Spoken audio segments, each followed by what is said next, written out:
I'd like to call this meeting of the Johnson County Library Board of Directors to order.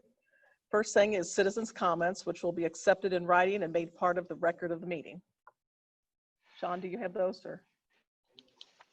Yes, I have the comments, and if you bear with me, I'm just going to read these out loud because we're posting them and streaming the service. So the first one is from Lindsay Opdyke, and apologies if I am not pronouncing your surname correctly. So this is from Lindsay.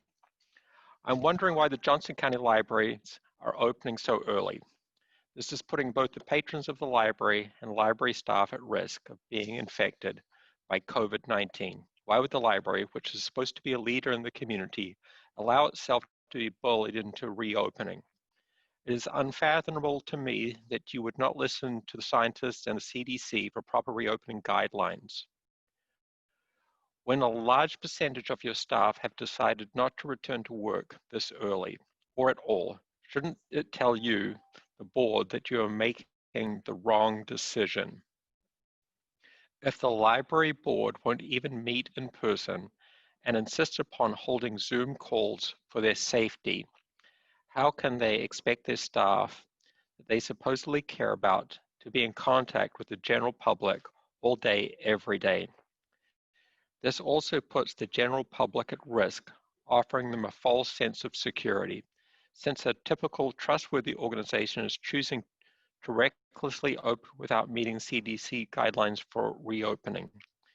If you insist upon opening, I, for what it's worth, will not patronize the library until there's proper evidence to back up the reopening of business across Johnson County, and I would encourage everyone I know to do the same. Thank you for your time, Lindsay Opdyke. Thank you, Lindsay.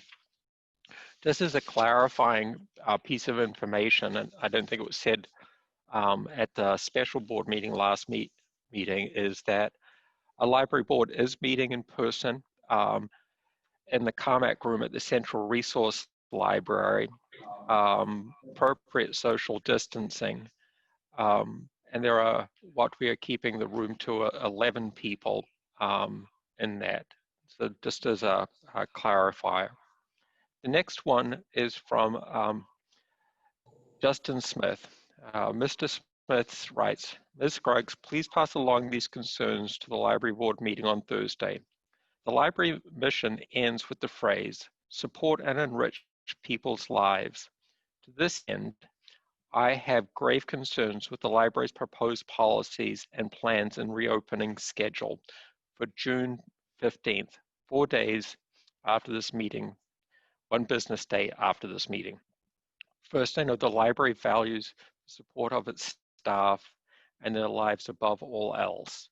The decision not to require masks of all individuals on library property directly disregards the mission and values of the library. I imagine the discord is over access to masks. Here are some solutions to that noble concern. The library can provide masks to all. If the county/library cannot afford to provide masks, they cannot afford to open. This is chiefly aligned with the value of we are stewards of the community resources. The library can support staff by allowing them to make cloth masks in lieu of their standard work responsibilities. These masks could be stockpiled until a sufficient supply is built to provide to the public.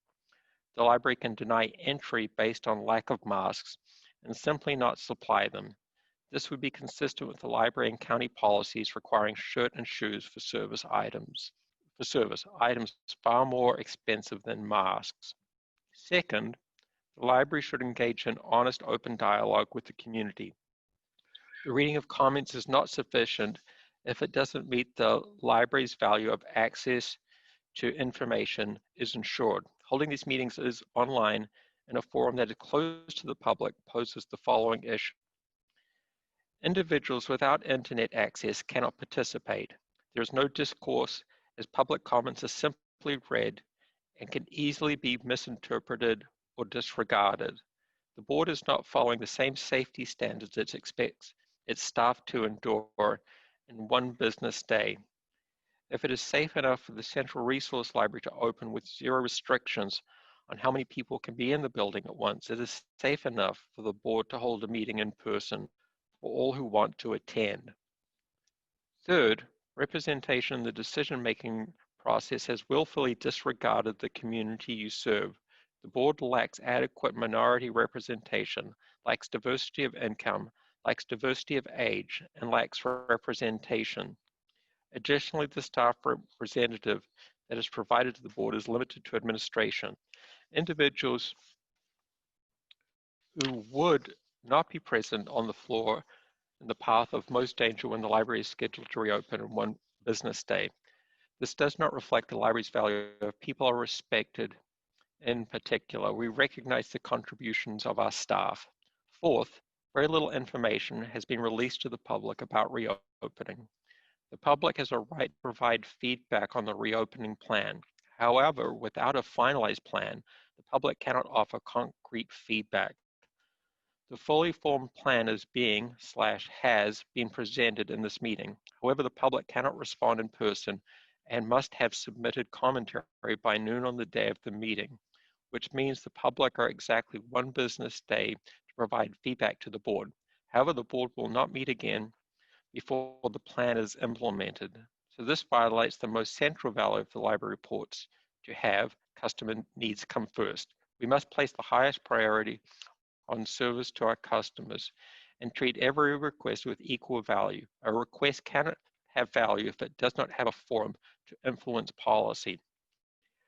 I appreciate the service of Amy Ruo, Bethany Griffin, Brandy Butcher, David Sims, Wayne Burke, and Fabian Shepherd, and Donna Merckx, a voluntary providing to the constituents of Johnson County, representing those who are not elected or contrary required to represent is a very difficult task. However, that does not excuse finding the path of least resistance to political pressure. Anecdotal feedback was simply gut feeling about what is best for the people the library serves. If you cannot base policy decisions on science, national organizations, IMLS, ALA, etc., best practices, representative staff input, and genuine public discourse, you must either delay those decisions or resign your positions. Life can be enriched if it is under undue, unreasonable, and unshared burdens. I say no, so should you. Justin Smith. Just a brief comment, and this is an operational issue. The reason our staff are not here, but staff will be making presentations electronically, is the board and the administration's desire to keep staff safe. Traditionally, staff do come and present, and historically, you could refer back to that in the minutes. Madeline Miguel writes to us next, to members of the Johnson County Library Board. As a library patron, I'm disappointed that the Johnson County Libraries will not have CDC recommendations and safety guidelines in place for their staff and patrons when they reopen. I am a teacher at a preschool for children 3 to 5 years old, and we regularly check out several books from the Johnson County Library. Our children are enriched with the storybooks that we read to them from your libraries. Our emergent student readers love holding books in their own hands, turning the pages, and trying to read words for the first time. I am deeply concerned about my students being at risk if there will not be a 72-hour quarantine wait on your books coming in. Although we have several COVID-19 policies in place at our preschool, such as but not limited to daily temperature checks, screening questions for parents dropping off, teachers wearing face masks indoors, hand washing every hour, cleaning and sanitizing all materials and toys touched by children.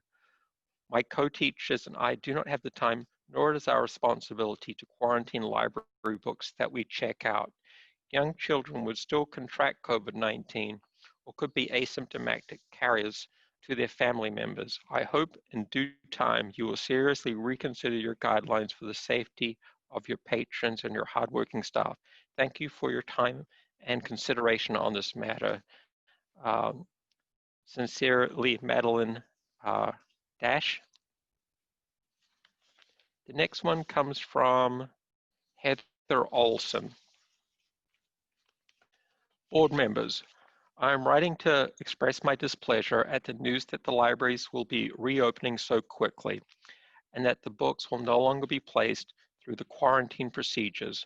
Quickly rushing back to reopen seems to be flying in the face of showing caution and respect to the public and the staff. While I know that several places within the state are beginning to reopen, others are not. As a government employee myself, I understand the need to reopen and provide service to the public as a major part of our purpose. However, we are also burdened with providing care and maintaining the best decisions for the public. Library service serves many people, and many of the patrons are people who would be considered to be at higher risk in the high risk category. It seems imprudent and against better judgment to reopen and put the most vulnerable citizens at risk, not to mention the staff who provide assistance to them. I appreciate your time and hard work in making decisions for our library. I hope it will take the words of a fellow government employee to heart in making your decision. Heather Olson.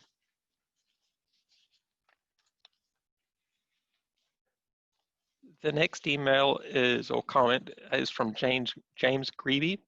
Dear Library Board, I'm very happy to learn that the branches will be slowly reopening, as I have sorely missed my regular visits to the Cedar Row branch. However, I'm dismayed to learn that face masks will not be required in the buildings. Please reconsider this policy. The safety and well-being of your loyal patrons should be paramount. Thank you for your attention to this matter. Jim Greevy, member of the Friends of the Johnson County Library and a person at risk because of age.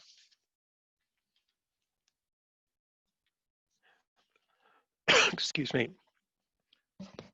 Catherine Houlihan is the next person who's written a comment. I have some serious concerns about the reopening plans outlined for the Johnson County Public Libraries.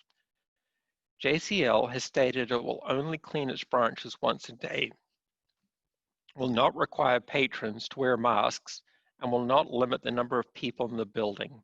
As well, JCL has decided to stop quarantining material when returned. In stark contrast, almost every library across the county is quarantining materials upon return. Both the Cssc Public Library and the Mid-Continent Library are still closed to the public. Olathe is opening one location, removing all public computers and furniture and limiting the number of people in the building to 45. JCL plan seems rushed, unwise, and unsafe. There seems to be little regard for the safety of patrons, of staff and patrons. I've always loved the children's summer program at JCL, but cannot in good conscience bring my family into the library with so few protections in place against COVID-19. Thank you, Catherine Houlihan.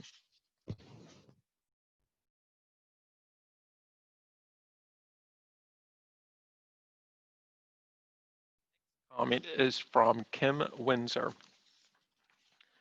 Kim writes, hello. I'd like my comment to be read at the next board meeting, please. Thank you. The June 11th board meeting should be in person, open to the public, and utilizing the same distances and PPE that and administration expected library staff and patrons to utilize. Without that, this is disingenuous. What is good for the masses should be fine for the few. Following CDC guidelines for high traffic and closed public spaces and consulting your Johnson County Health Department, Kim Windsor.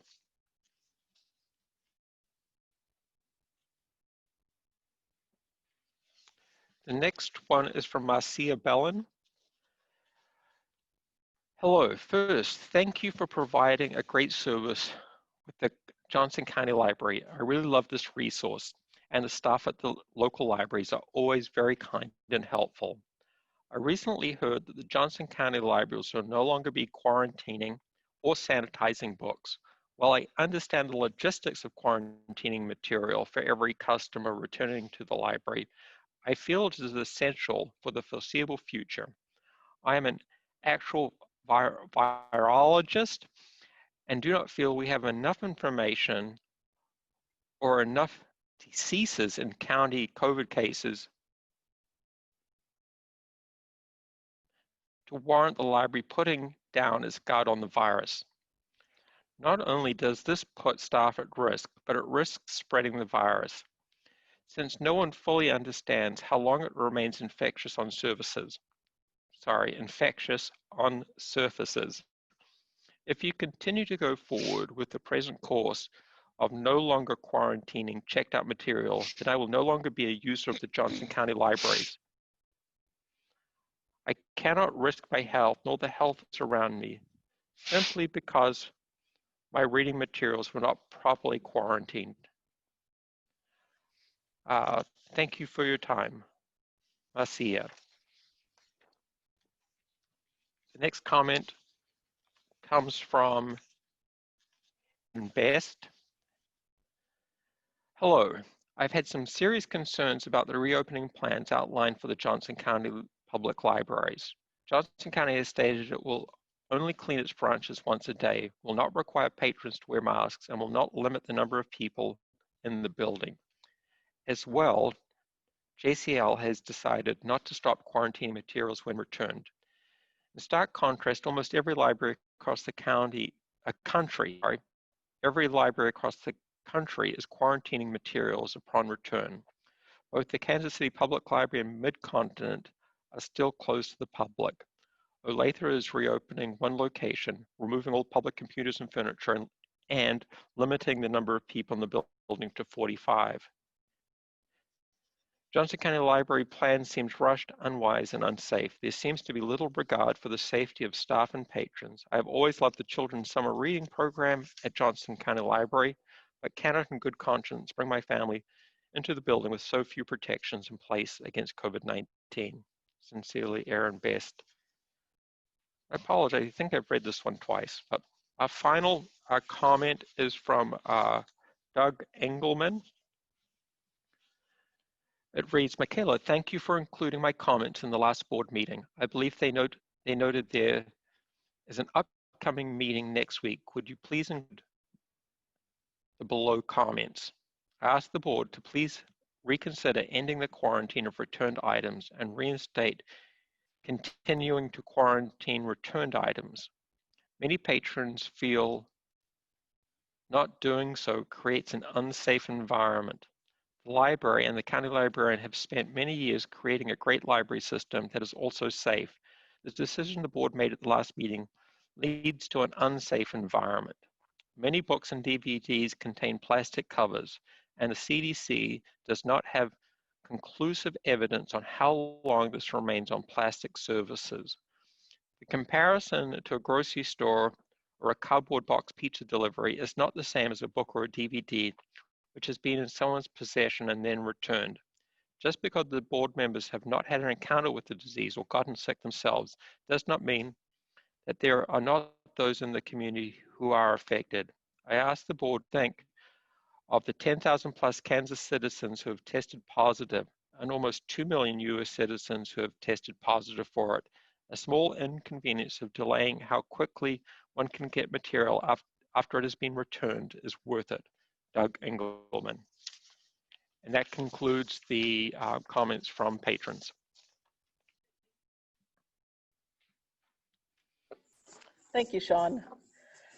Next, we have remarks from the members of the Johnson County Library Board of Directors. We'll start over here with Wayne. Do you have any remarks you'd like to make? No, I'm good at this time. Thank you. Okay. David? Yeah, I've got a few remarks I wanted to address. Can you hear me okay? Yep. All right. Well, first, I want to thank everybody who took the time to comment on our Facebook page and send in comments through the library website. I appreciate everyone's passion. I want to let you know that I do take your comments and concerns seriously. So last week, I made the decision to quarantine for 2 reasons. One, I felt there was a very low risk of contracting the virus from a book. And 2, I was worried about the burden we were putting on the staff by not following our normal procedures. So since our last meeting, I spent a considerable amount of time researching the virus to determine whether last week's decision was the right one or not. I've explored the CDC website. I've read two main studies, both the main studies on how long the virus stays on the surface. I've looked at various websites. I even called two of my friends who understood the science and studied the science way more than me. Without boring you details, here's basically what I found. One, it is true that the virus, or it seems to be the virus can remain on plastic up to 72 hours and 24 hours on cardboard. But those are in laboratories in perfect conditions. As you get closer to those time periods, the amount of virus there decreases significantly. What was there at the beginning is not the same as what's there at the end. Quote I found was from Carolyn Machamber, professor of cell biology, says, "What's getting a lot of press and is presented out of context is that the virus can last on plastic for 72 hours, which sounds really scary. But what's more important is the amount of the virus that remains. It's less than 0.1% of the starting virus material. Infection is theoretically possible, but unlikely at the levels remaining after a few days. People need to know this." That's her quote. Second thing I found is that it does not enter through the skin. It only enters through the mouth, nose, eyes, and possibly a cut in the skin. So just by merely touching an infected area, you will not get the virus, nor will you get it from walking by somebody. So a quote I found was from Dr. Manisha Juthani, who's a Yale Medicine infectious disease doctor. He says, "If someone coughs into their hand, then touches the doorknob, another person touches that doorknob and then wipes their nose, they could become infected." But here's the key part of the quote. "However, if the second person just washes their hands in between, the transmission cascade has been interrupted." So that explains why medical experts are urging people to wash hands or use a hand sanitizer frequently. And finally, after our last meeting, at the Friday, June 5th media briefing from the University of Kansas Health Department, it's at about the 30-minute mark if anybody wants to watch it, a question was specifically asked about quarantining the books. And both medical doctors stated they didn't think it was necessary. Both said frequent hand washing was more important. So as a result of my research, I still agree there's an extremely low risk of the staff contracting the virus from the book as long as sanitary measures are taken. All the staff would have to do is be diligent about washing one's hands frequently when working with the books. From a patron standpoint, they can always quarantine the books themselves by placing a hold on the book and then waiting 72 hours to pick them up if they're worried. But despite that, I've decided, or I am willing to reverse my decision and continue the quarantine for 3 reasons and on 1 condition. 3 reasons are: 1, we may not be able to properly communicate to patrons that the books have not been quarantined and that they can put the books on hold and wait 3 days to pick them up. 2, I recognize how hard it is not to touch one's face, so staff may inadvertently touch their face while sorting the books. And 3, probably more importantly, I want to be cognizant of the staff and patrons' concern despite my beliefs. I want both staff and patrons to feel confident in coming to the library. Without that confidence, we have no library until more are educated. The condition I put on there is that it's not too much burden on the staff with the extra work. And with that, I defer to Sean, Jennifer, librarians, to keep us informed on that. So Nat, I'll be quiet. Thanks, David. Donna, do you have anything to say? No. Okay. Stephanie? Yes, I do. Can you guys hear me? Okay, thank you. First of all, I just want to comment for people on Facebook that are watching this. We are, in fact, in the Carmack room at Central Library, meeting together at a social distance, just so that is out there. I would like to start my comments by thanking patrons who took the time to contact us with questions and with feedback about our special meeting covering the reopening of the library system. Representative democracy requires participation, so thank you for engaging with us as we navigate this unprecedented situation. My hope for this meeting and for these comments is to bring clarity to our current situation, to share the rationale behind some of the decisions made, and to speak to the concerns that we heard voiced most often. Governing is neat and easy when the situation is simple. The road is clear and smooth and easy to navigate. Those conditions, however, are rarely found even in fiction. The reality is that our situation is complex, and this board has a difficult task of balancing multiple competing public goods. People have been debating how to do this since the ancient Greeks, and the debate will continue on long as individuals have the liberty to think and decide for themselves. All we as a board can do is try to make good decisions. And many who reached out to us felt compelled to point out where they thought our errors lie. Citizen oversight is fundamental to democracy, and we as a board are accountable for our decisions. Unfortunately, in our current situation, there was no way that we were going to make everyone happy. For every open, without conditions voice, there is someone urging caution. Through most of the pandemic, our operating choices were limited as both state and county authority superseded any board action. As operational authority again falls to the board, we are now tasked with how best to proceed. And we must assess both patron needs and concerns across the whole system, as well as staff needs and concerns, all within the legal boundaries under which we operate. At the highest level, what we are considering is what is the risk to patrons and staff. We have pages of policy already addressing every risk the system has encountered. The pandemic has presented us with a new situation, and we need a new way to assess risk, which really just means finding a thinking paradigm. Central to that paradigm are the assumptions at its foundation. Any paradigm that assumes zero risk is a fiction. Risk is an inherent condition of being alive, and every action has consequences, and there is no way to be free from risk. Furthermore, in order to do a risk assessment effectively, one needs good data. Therein lies our most significant problem. Science is a slow and deliberative process that often finds more questions to ask and gives few answers initially. To make matters even more complex, we find ourselves having to adjudicate between scientists who disagree. On the news, we have seen arguments between doctors who both work for the Centers of Disease Control. We have seen doctors at the World Health Organization contradict the CDC and vice versa. The American Library Association made one recommendation on materials handling, but the International Federation of Library Associations lists dozens of materials handling responses. The Dutch, Austrian, Norwegian, and Swedish governments all issued guidance that the risk of contagion transfer is low, since there is no evidence to support surface transmission, only that the organism can live on surfaces. We could spend hours debating the methodology of the experiments the ALA based their recommendations on, and whether or not the viral load was calculated and its effect on transmission rates, or whether the experiment was looking for live cells versus virulency. That debate will convince some, and others will never be moved. So what is a library board to do?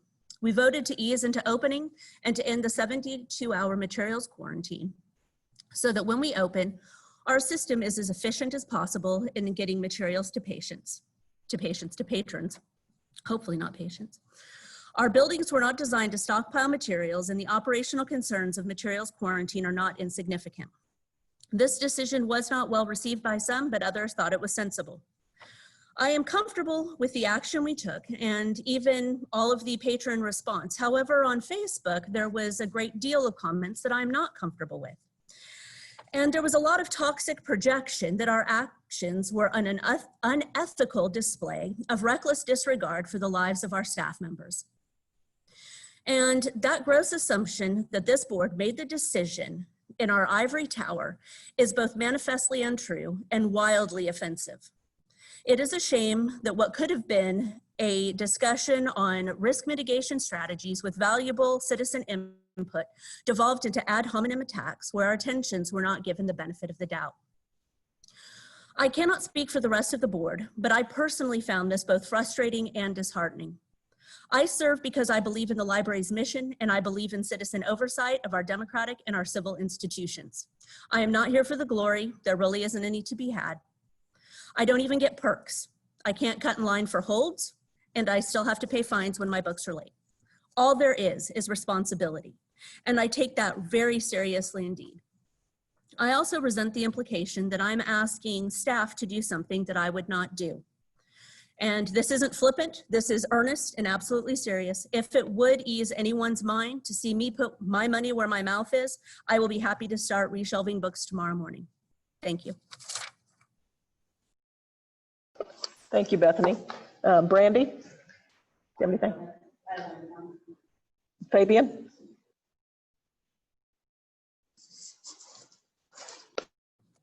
Good evening. I was not present and did not participate in the special meeting we had on the 4th. My apologies for that. I had work commitment. But I did watch the meeting on Facebook, not live, after I got home in the evening. And I was astonished by the comments that I saw in there. I'm just going to speak on behalf of my colleagues on this board. We are all volunteers. We're citizen volunteers. Nobody is sitting here before you like Lex Luthor wringing his hands, wondering how you can make people's lives miserable. Folks made an earnest decision that they thought was the right thing to do. And I saw some comments that really broke my heart. I mean, these are people that live among us in our community, and there were allegations that people didn't care about their neighbors, didn't care about the citizens of this county, didn't care if people got sick. I know these people I serve with. That's not true. Nothing could be further from the truth. I'm not certain why those comments weren't read, probably for time concerns, but I would have liked to see seen those comments read with the names attached to them, because I mean, the comments that we did hear were professionally written, they were courteous, and I didn't see a lot of that on Facebook. I'd like to reach out to the citizens of Johnson County to understand that we are all adults. We are all people living in a very difficult time right now. And I think it's paramount that we treat one another with respect and that we're courteous to one another. And that's really all I have to say about the last meeting. Thank you very much. Okay, Wayne, you wanted to say something? Go ahead. Yeah,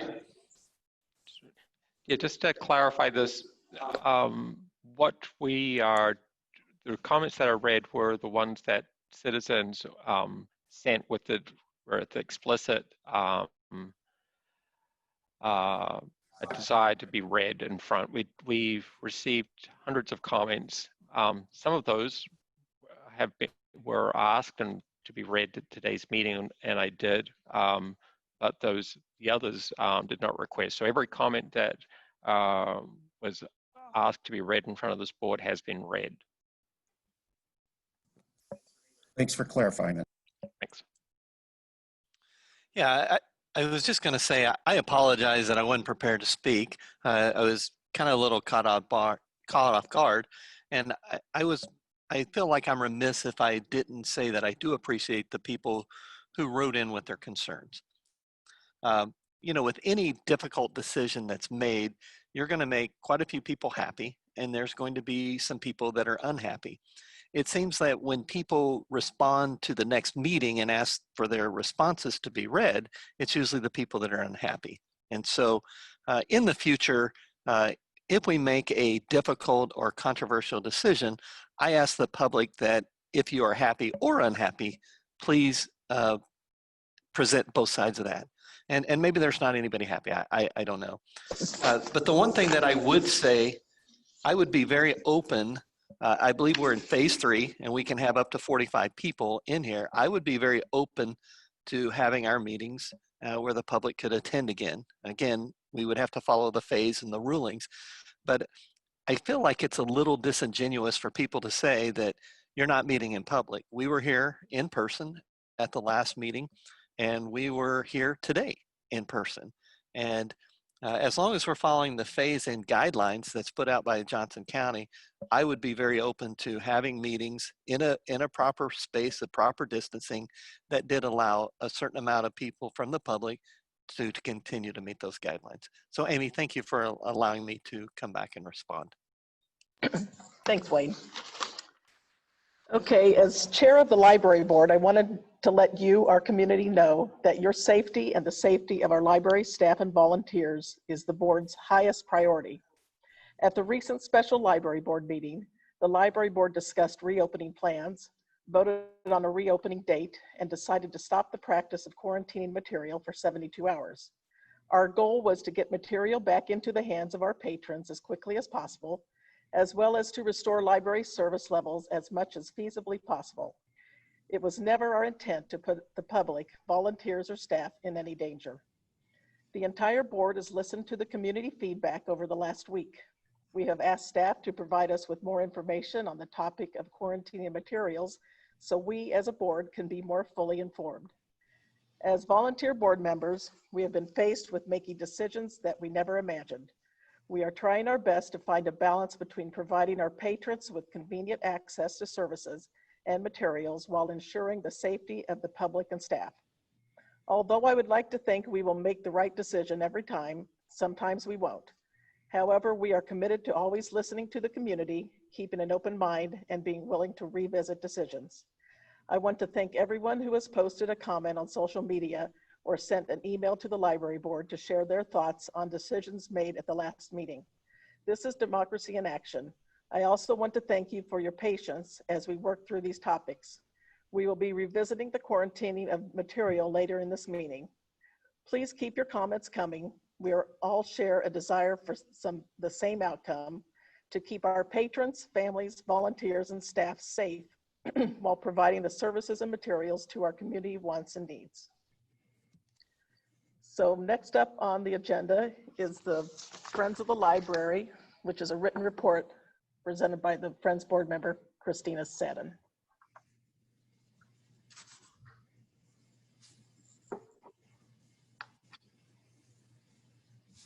So if you want to take a look at that, or are we going to have it read, or? Oh, sorry, I was muted.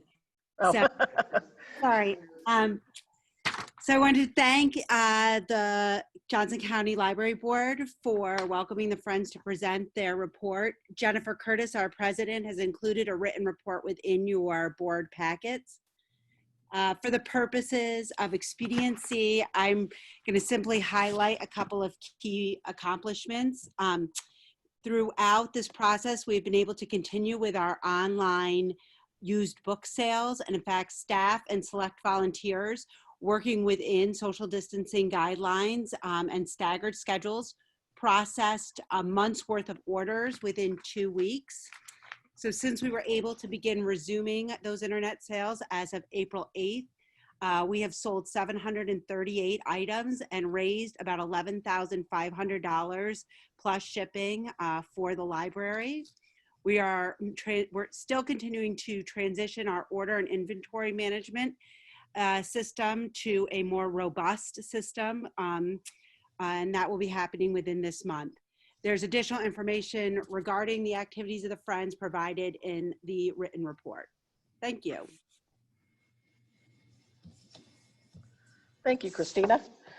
Next, we have the Johnson County Library Foundation. There was a written report presented by Stephanie Stolzheimer. Hello, everyone. I am delighted to report on behalf of the Johnson County Library Foundation. I will also slide through some of these since you've seen them written. I wanted to follow up one more time with our donor appreciation event that we held back in April. We hosted a virtual event for the 1952 Society and the Readers Circle. And since it's on Zoom, it's on video. And so one of our board members edited the recorded Zoom session and kind of spruced it up, and now it's on our website, and it's also on our Facebook page. So if you want to review that video, it's out there, and we're really happy to have that live on electronically. The Library Lets Loose event is going on virtually. You already know that. We are exploring ways to have it live portions and pre-recorded portions, and we are planning for a very meaningful and fun fundraising experience. The sponsor recruitment is underway, and if you're in Carmack, which I think most of you are, check out in front of you. I think we've managed to place a sponsorship packet in front of you so you can see what we're up to. And we have done a number of mailings to prospects, and we're getting some really nice response. So it's very encouraging. In terms of grants, we received a grant from Dollar General for $3,000 for summer reading.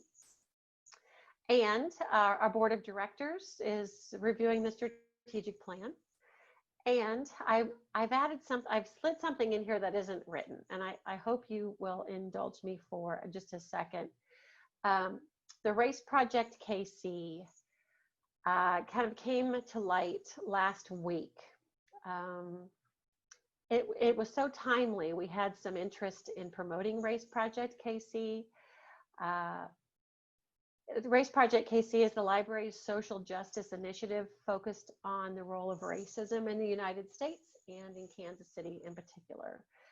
Congresswoman Sharice David reached out to Angel Tucker, who heads up this program, and wanted to encourage a mailing about information and donations for Race Project KC. In addition, the library sent out a message that described how the library is a place for diverse voices to be heard, and also included a link to make a donation to Race Project KC. To date, we have received 70 donations, totaling nearly $5,000. And I thought it was of note to share that with you all. This is truly an impressive grassroots financial support for this important program. And finally, we're happy to present the library with a check. The next slide is a picture of board presidents Amy Ruau and Vicki Trott, who met at Monticello for an official check presentation. The donation is the foundation's annual gift designated for the collection. The amount is based on a calculation of funds invested at the Greater Kansas City. I love it. The funds invested at the Greater Kansas City Community Foundation. This year is the largest amount to date in terms of a gift with this disbursement. It's $91,094.97. And it was really fun to go out and meet Vicki and Amy and do that 6-foot check. So they were socially distanced. So that's what I have. That concludes my report. Are there any questions?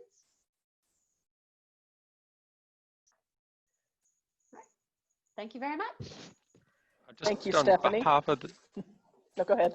yeah, just on behalf of the library, I want to say thank you to the foundation for all the hard work. This is check is going to be put to such good use and for the collection. And I really appreciate the effort of our volunteer foundation and the work Stephanie and her staff in development. Thank you.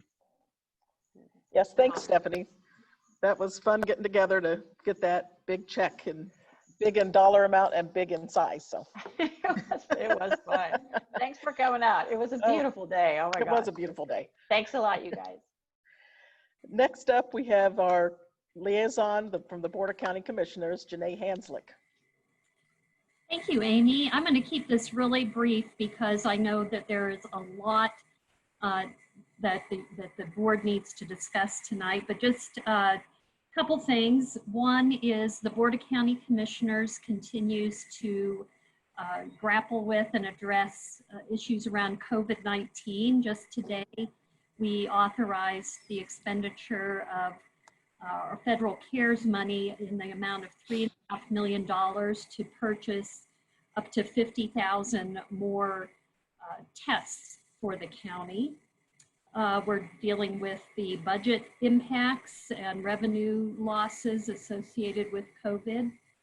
On a positive note, in regard to all the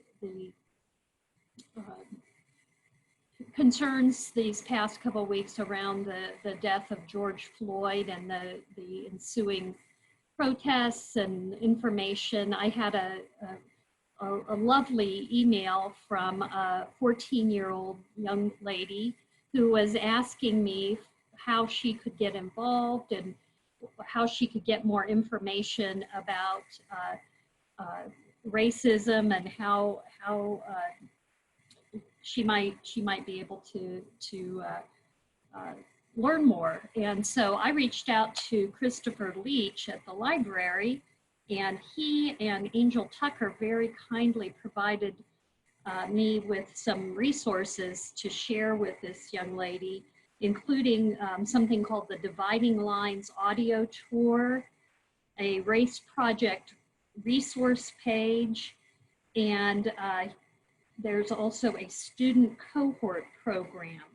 So thank you, Christopher and Angel, for those resources. I sent them along, and the young lady was very, very happy to receive those. So thank you for connecting our library with what's going on in the world and real world questions and concerns. So that's it. I'm done. You're not going to share what you're reading? Oh, thanks. Actually, I'm still working on my Martin Luther King Jr. book, the one about where do we go from here, chaos or community. So still working on that one, but thank you for asking. Oh, you're welcome. Thanks, Janae. All right, next up is the board counsel, Fred Logan. Thank you very much, Madam Chair. I'm going to start by providing the board some explanation with respect to the Merriam property conveyance addendum and the shared parking agreement. You initially approved a property conveyance agreement with the city of Merriam on October 10, 2019, and a lot of work has been done since that time. The project was approved, and that agreement was approved by the Board of County Commissioners. There will be an outright donation of land to the library board on property in Vavra Park. Library staff and the city have worked closely with members of the facilities and county staff on this outstanding project. What you will have before you tonight it reflects the expanded work that has been done since October. You will have an addendum to the property conveyance agreement, and then you'll have a shared parking and property maintenance agreement. I should emphasize here that the financing for this has already been set aside. The shared parking and property maintenance agreement is new. It becomes part of the agreement. Some areas where fees will be paid are outlined, and then the specific number of parking places are reserved for or denominated for patrons and for staff. And then there'll be further work to be done on that. But this, we're asking the board to approve this evening. It will, because it's an amendment to a property conveyance agreement that was approved by the Board of County Commissioners. It will go back out to the commission. But much progress has been made on this, and it is a very good, very, very interesting project. And I should say here that it reflects a certain complexity. It's very similar to the Lenexa City Center Library and the agreements that we had there, the development that we had there. That wasn't a typical library development, and this won't be either. And I think everybody agrees Lenexa City Center is an outstanding library. And this will be, it won't be in as busy an area, but it's very similar conceptually to that, having a civic center located next to the library. So great progress is being made, and that's reflected in the addendum and the shared parking agreements that you're being asked to approve this evening. The second part of Board Council report is that Sean has asked me to describe memoranda of understanding with the county. You have another one on your agenda this evening that's a renewal, but I'm going to use as an example of what we do with facilities. We have an outstanding relationship with the County Facilities Department, and their team does outstanding work with the library team, and it's a very, I think there's a very seamless organizational effort there. There's a professionalism there. There's a complexity to what we're doing in our facilities projects now. When I think back to a library like Lackman, for instance, many years ago, I mean, you bought a piece of land and you built a pretty simple structure on there. The libraries that the library is doing now are pretty complex. And I think the facility staff has brought a lot to the table in terms of how they've assisted us. So I think that gives you a pretty good overview of the memoranda of understanding. They're renewed every year. If we don't like it, we have problems, we could move on to something else. But they've worked out very well thus far. So with that, Madam Chair, that's Board Council report.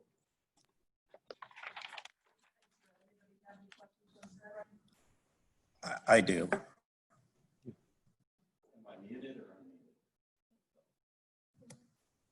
Am I unmuted? I can hear you now. Thank you very much, Mr. Logan. I wanted to ask a couple of questions because in our March meeting, when we met here in person, it was before the library closed. You advised all of us the things that Sean is charged as the county librarian, and one of those was responsibility for making the decision to close the library. And I was reading through those minutes from that meeting, and we discussed in pretty, I'd say, exhaustive detail about some of the intentions that Sean had. He covered that, and I was grateful for the information that he shared with us. What I was a little bit perplexed about with this special session last week is I was asked to vote on closing the library. Why would there be need for this board to vote to open the library? Well, I think that when Sean made the decision in March, there was an emergency setting. And you had actions taken by both the county commission and by the governor with respect to an emergency. And so if there's an emergency decision to be made, then I think properly he makes that decision. It's pretty hard to call a board meeting and have a board declare an emergency. Now, when you emerge from that though, which I think pretty clearly everyone would agree, we're not in an emergency setting in the sense that we're under a closing order issued by the county commission or by the governor, then I think there's an issue with respect to reopening and how reopening takes place. And the way that I think the best way to look at that is that there are recommendations from the county librarian, and then the board acts on those. And that's why they acted last week on the recommendation to open. That's how I would explain that. I appreciate that, and I'm grateful that you explained it to me. I beg to differ that there's any necessity for this board to vote to reopen the library. As I read your instruction to us, it was pretty clear that Sean is charged with the day-to-day operations of the library. So making the decision to close is within his wheelhouse, and opening it up is within his wheelhouse. Second, why did the library need to vote on the quarantining or not quarantining of books? Why did the board need to do that? Because the board didn't vote to quarantine books. You know, you'd have to ask the board. The board, that was the second.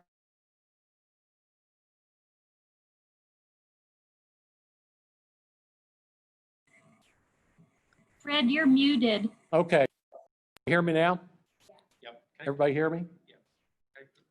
Yep. I'm sorry, repeat the question again. Absolutely. My question is, actually, it's just a statement.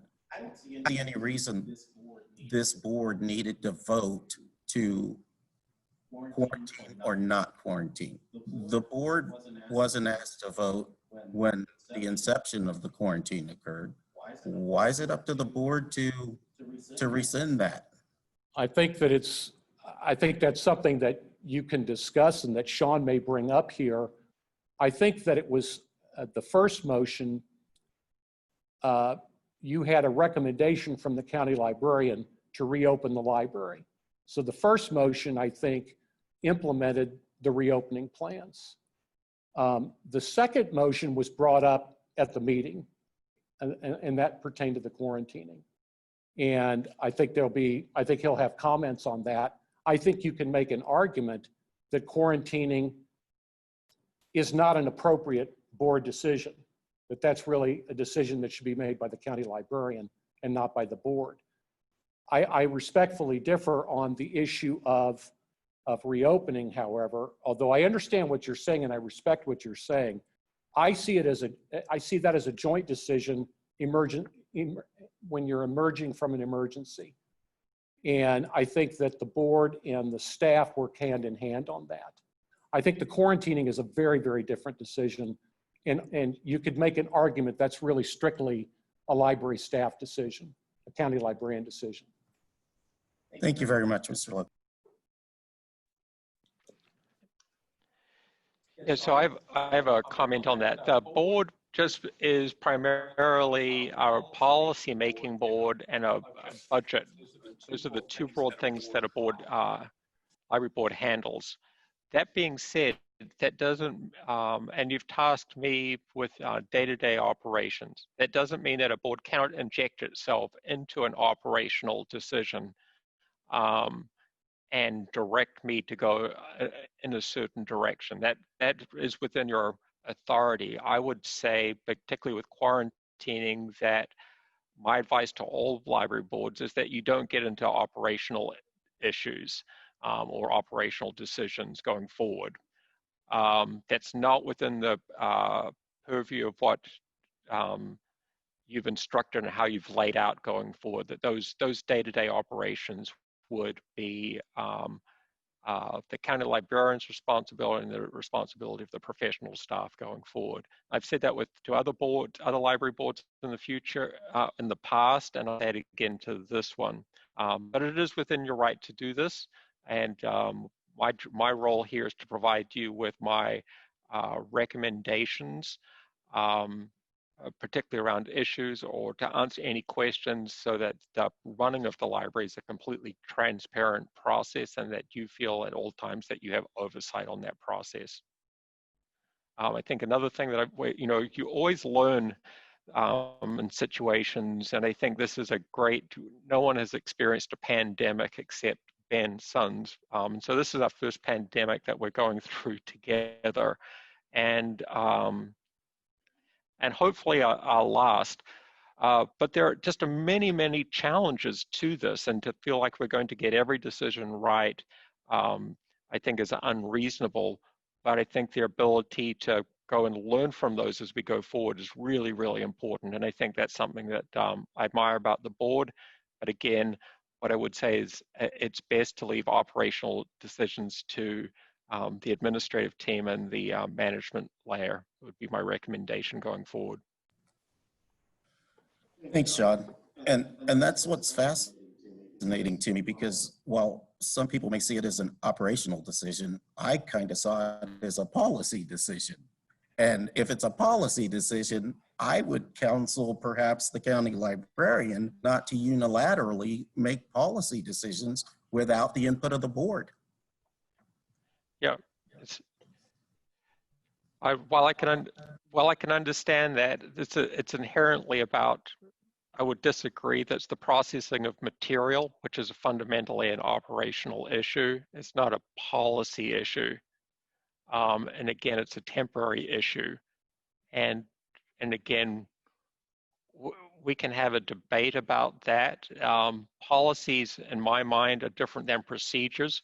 Policies are things that don't change, and particularly with the quarantining, as we learn more, that's why I would say it is a procedural issue. We want to have the ability, say if the Bartell study comes out, not to wait a month until we get a board decision. Policies are really very much the laws of how the library is governed. And so again, I would respectfully disagree with you and say that this is really a procedure which falls right within operations. It's just my opinion. Okay. Well, thank you very much, John. And I appreciate you defending that opinion.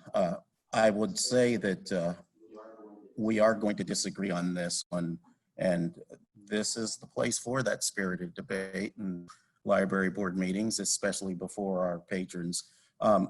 Further than that, I really had some questions about the 72-hour quarantine.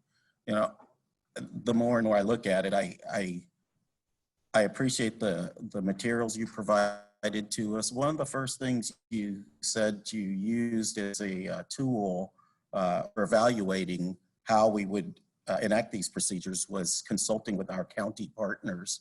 And I was wondering, did you happen to consult with Dr. Areola on the quarantining? I have not consulted with Dr. Areola. I've listened to his talks where what he did do is consult with Mary Beverly, who was the acting director of the Health and Environment Department before, because we'd actually closed at that point. And so what we did is then talk to her in her role as acting director on steps we should take. And then we followed those guidelines. She also directed us towards the state, Dr. Lee Norman, and what they were saying, and she also directed us towards the CDC. At that point, what our staff or administrative team sat down, and there was such a flood of information coming from various sources, and those opinions were really not always in alignment. So we found people disagreeing with each other, both on news channels and both in academic and research environments. So what we agreed upon that we thought, what is the most baseline research that we're going to work from? We're going to work with we're going to stay in line with federal guidelines, CDC, Johns Hopkins, the state, and local. And we've attempted, as we've gone through that, to look at those information sources, and they would be the kind of North Star for how we would go about reopening, how we would think about risk mitigation, and then the information about COVID. I think at the end of the day, I think we all agree that we know what we know about COVID and what we don't know. What we don't know just hugely outweighs what we do know. And every day we're learning new things about this virus. What we're trying to do is process that new information and then make actions upon it in alignment with both the county, the state, and federal. So the short answer is we did work with the Department of Health and Environment, but not with Dr. Areola. Dr. Areola was not actually a Johnson County employee when this originally broke. And we've continued, and also as a follow-up, we've continued to work with that department. So how long has Dr. Areola been a Johnson County employee, please? Boy, I think, yeah, Commissioner Hanslick, do you know how long Dr. Areola has been an employee? He came right before the COVID situation started. What's he been here? Joe Waters may know the exact date. That's okay, Commissioner. That added some clarity that he came about right April after the 1. COVID situation. Yeah, I was thinking it was about April 1. Late March or something. So. Sounds good. I was under the impression that he was a county employee at the time, and I'd been listening to some of his briefings to you and the rest of the Board of County Commissioners.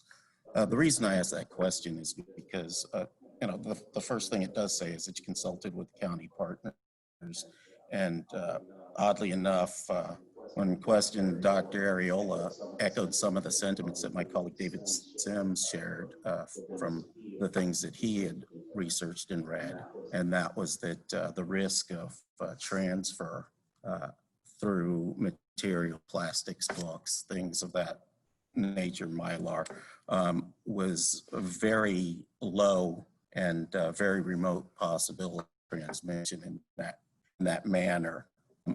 Commissioner Hanslick started out the meeting in her comments about the young lady that she had consulted with regarding race issues. As the single and only member of this body that is a person of color, in light of the events that I've witnessed, and the rest of us very uncomfortably so, and she mentioned, Commissioner Hanslick mentioned the George Floyd thing. I think it's very bad optics that you have at your disposal a doctor that is the head of a department, one of the few people of color that's the head of a department, and right at your fingertips, at your disposal to consult, and that person's not even consulted So when we talk about race relations and when we talk about moving past some of the problems, the optics provided in this situation are very, very poor at the very least. I think that perhaps you should consult with Dr. Ariel. I know that one of the resources listed was the Chicago Library. Very near Chicago is the city of Oak Park, Illinois. Oak Park, Illinois is quarantining for 7 days. I'm not certain why we wouldn't quarantine for longer. I mean, if the goal is to protect our staff and patrons, why wouldn't we quarantine for longer? Let's not go with 72 hours. Let's go with 7 days. I'm of the opinion that some of the sources that we were given, that were consulted, may not have been sufficient for the proper information. I've seen really no evidence, no conclusive evidence that the transference occurs that way. It's a remote possibility, but I haven't seen that. Thank you very much.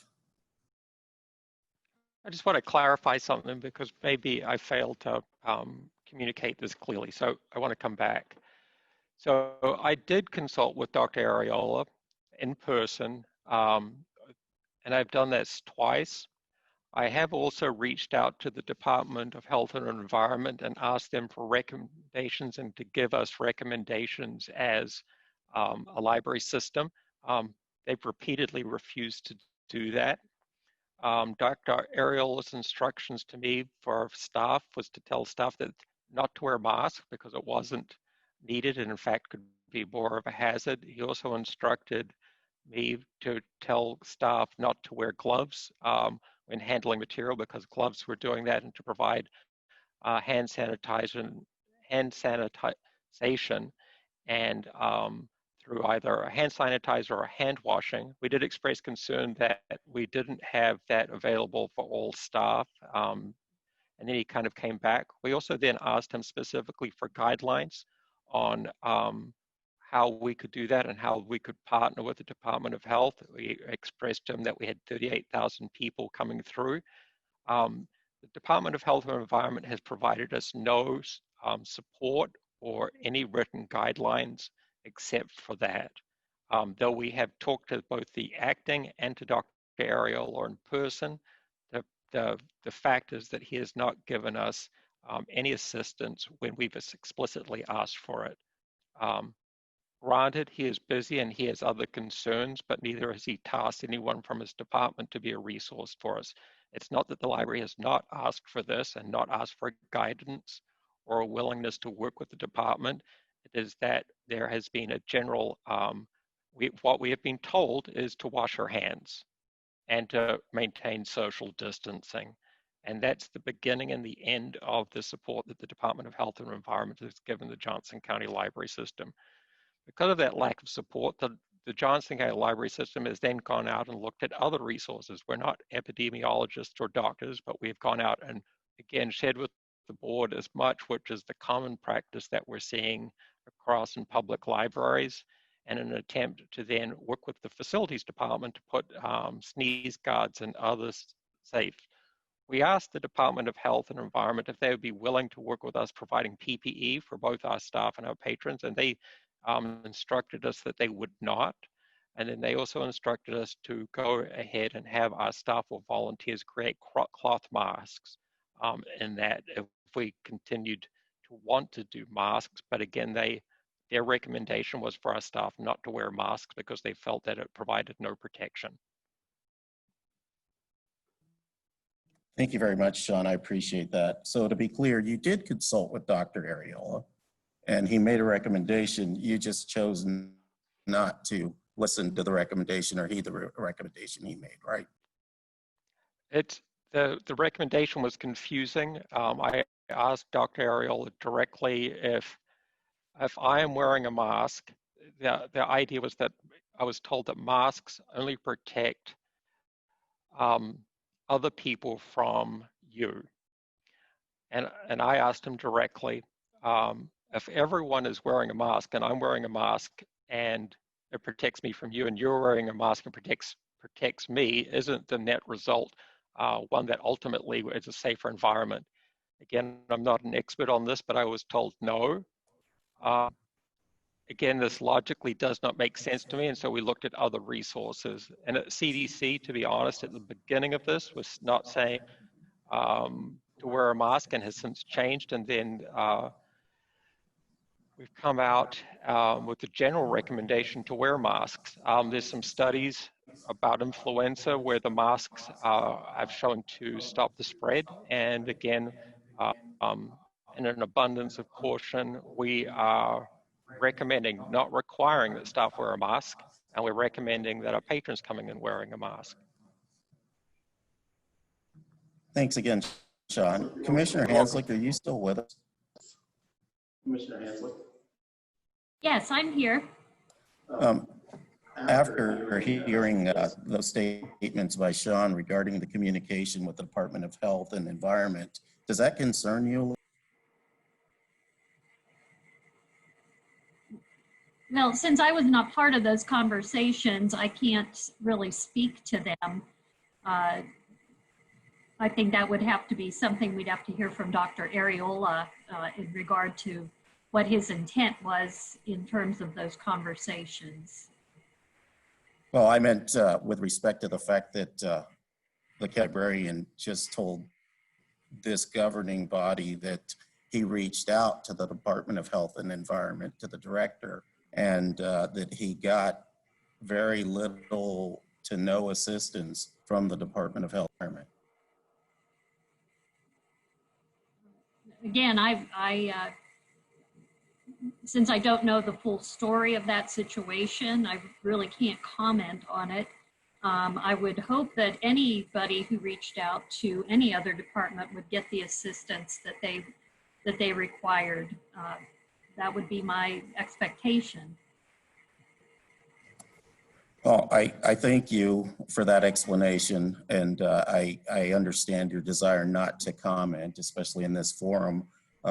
Would you be willing to look into that for this board? Maybe talk to the Department of Health and Environment and see what they have to say in response to the statements by Sean? I'd be very glad to talk with Sean and Dr. Areola as needed.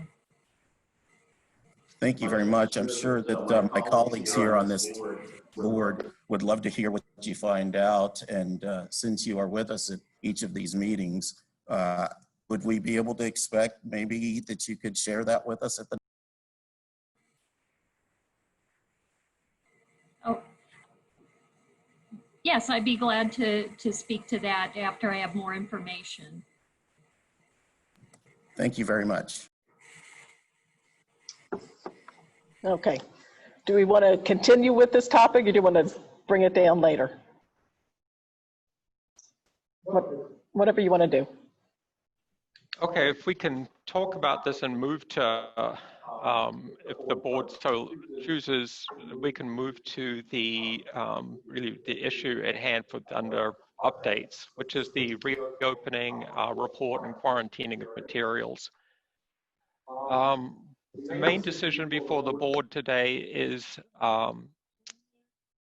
whether you choose to go and revisit the quarantining, but it's been mentioned to me that I was not completely explicit enough in my recommendation. I continue, and I want to make it absolutely clear, it is my recommendation to this board that we continue to quarantine material for 72 hours based on the science and what I've read to mitigate the risk to both our staff and our patrons from COVID-19. That's my recommendation going forward. We're still scheduled as far as opening the library on the 15th. As you probably can see from some of our buildings, that many of our furloughed staff are back, and we're going to be talking a little about that. We've only had we're at 75% staffing levels at this moment.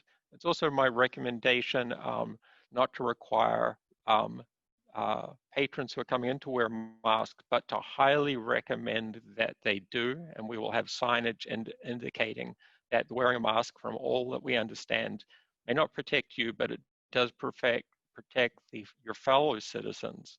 and what would be not mandatory, because it is not mandatory by the state or local government.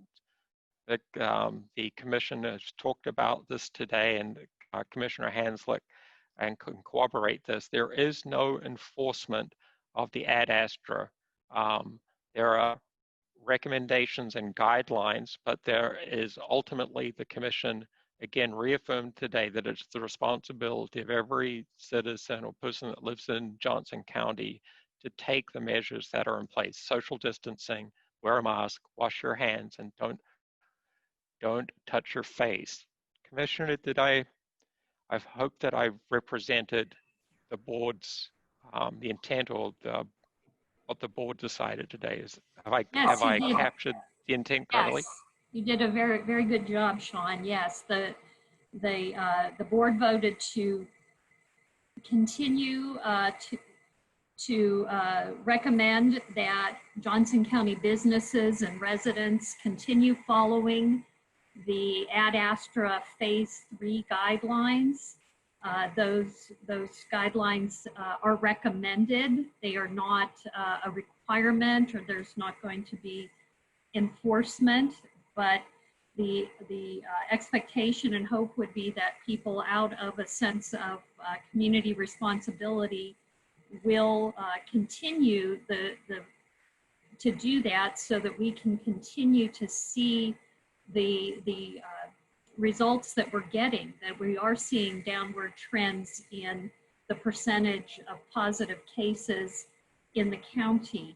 And you know, I equate it to we want to lift our foot off the brake a little bit, but we're not ready to just push down on the gas. And so everyone is asked to continue to be cautious and to follow those guidelines, even though they're voluntary. So yes, absolutely. I want to just follow up with this. There are questions, which is, you know, why do some library systems across this country mandate the wearing of masks, and why are we not? It really comes down to the state and government direction. We had state direction, and then the state then said that those decisions were going to be done at a county level within the state of Kansas. There are other states and other counties that make different rules, and those library systems are then required to follow them. We cannot make rules that aren't in line with our political direction. And that, again, which it comes back to, we're trying to stay in line with county, you're the elected officials at the county level, and then at the state level and at the federal level. But the direction that we're given is that mask wearing is not mandatory in Johnson County, and it is the choice of the citizens. And so, again, we are not, as a library system, we are meant to follow that decision in good faith and to step out and require it, though we could do it. You as a library board, and I could make that recommendation. It would be contrary to what the elected officials have directed, in the sense of given their, provided the direction for. I hope that's clear. Are there any questions about this? I got a comment, a couple. One, I think people, you know, there's a lot of criticism why we are opening whatsoever. I talked to a patron, I don't know, 3 or 4 weeks ago that reached out to one of the county commissioners and who forwarded on to me. And essentially she said, the library is essential for me. I don't have a smartphone. I don't have Wi-Fi at home. I need a computer, plain and simple. And she was surprised when I said, well, we were not deemed essential at the beginning. And she said, well, for me, you are. And so I know that's not the case for everybody, and everybody views the library differently. There was a criticism about this board. Well, you've got to have a computer, blah, blah, blah. Well, you know, and why are we not allowing patrons in here? Because unless you have a computer, you can't watch it. Well, if you take that a step further, then that same person, not only do they not have access to the board meeting, but they don't have access to the library, period. And for them, it's even more importantly. So I think it is important that we are getting going with the safeguards. As far as the requirement of the mask, I completely agree. I hope everybody does do it. just out of a common courtesy to people. I think that's what this country is missing, is common courtesy. Don't think of yourself, whether you think it's necessary or not necessary, just do it out of the goodness of your heart for the other person. Don't scare the other person, especially those people that are at increased risk. Just do it for them. I know it's a little uncomfortable wearing a mask. I don't enjoy wearing the mask either, but when I go to the grocery store, I wear the mask just out of common courtesy, not because I'm scared of it, but I just think, just be polite with people, and that follows that rule. So I think those are I think the things that I want to highlight. The question I got for you, Sean, actually, it's not really a question. I just want you to clarify or expand on it, because I think it'll help some of the comments, which is the sneeze guards you've got they're in place under every single desk or the question desk. Isn't that correct? Yeah, so at every service point, you will see a sneeze guard and a person will stand behind. So if you go to Costco, or if you, again, if you watch the BOCC meeting today, there were plexiglass guards between.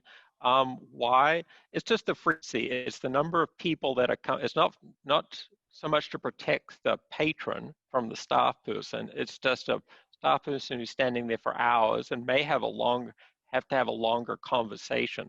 So we know today that the 10 minutes is the golden time, but with some of the questions that are information seeking, patrons need to have a conversation back and forth about what they're looking for, and our staff can help them find it, but that can last longer than 10 minutes. And so again, there's a social distance of 6 feet in the guard, and it's just, it's overly cautious, but I think it also provides our capacity by having that guard there to have a longer conversation with someone. No, I completely agree. And I think that's gotten lost in this, is that, there's people are commenting on how we don't care about the staff, Sean, or, the administration doesn't care about the staff. Why are we having the staff come back? Well, that's a safeguard that's in place. That even if someone comes in without a mask, the virus does not go through the plexiglass. I guess somebody can correct me on that, but I've never read anything that's the case. And so that is the safeguard. That's a bigger safeguard than any mask. And, I, for one, don't have a lot of conversations with people at the library. I mean, unless I know those people, I go get my book and I go leave. 20, 30 years ago, what did we hear about libraries? Is everybody had to be quiet, because there isn't a lot of interaction. So I think people are safe.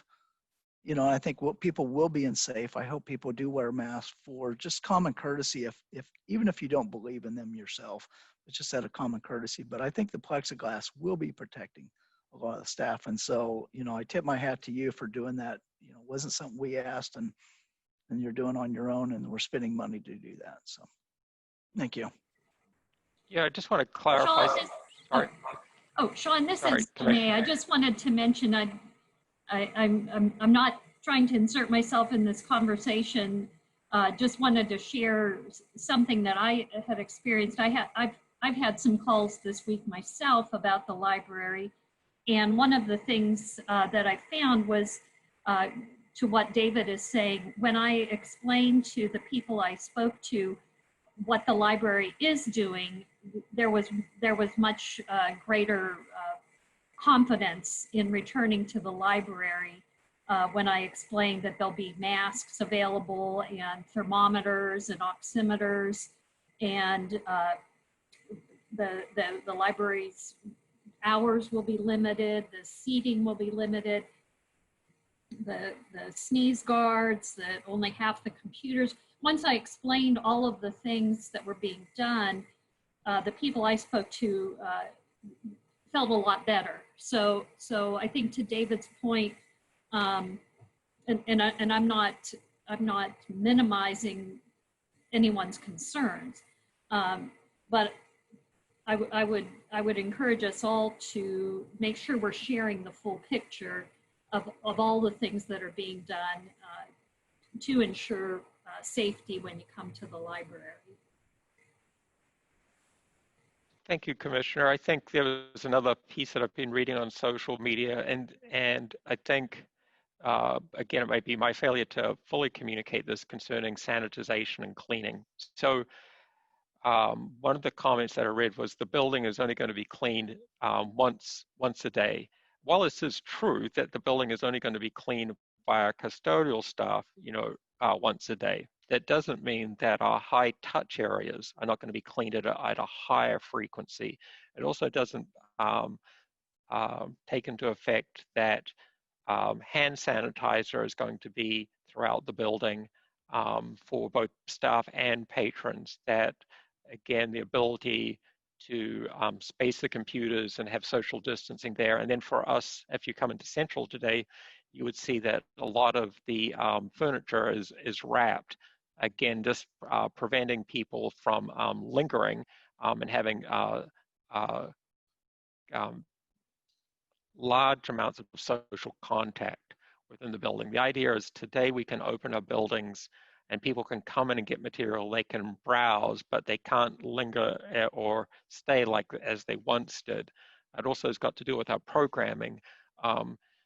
Again, just being able to put people in rooms, one of the big things that we still don't know is if the lifting or the reopening of businesses and society is going to actually have an adverse effect. I heard about this today, that we're really not, they talk about the second wave, but some of the medical experts were saying really we're not out of the first wave yet. And you're beginning to see some statistics, but I think that you're seeing some increase in some of those states that opened early. I think Arizona is one of those that's hitting on the news today. I think it's fair to say is we just don't know. We don't know, particularly for our community in Johnson County, if the lifting or reopening is going to actually increase with a spike in cases. And it may not. Dr. Ariel reported today that we're still seeing cases decline, and Kansas as a whole is seeing cases decline, and that's good. That's a really good situation for us.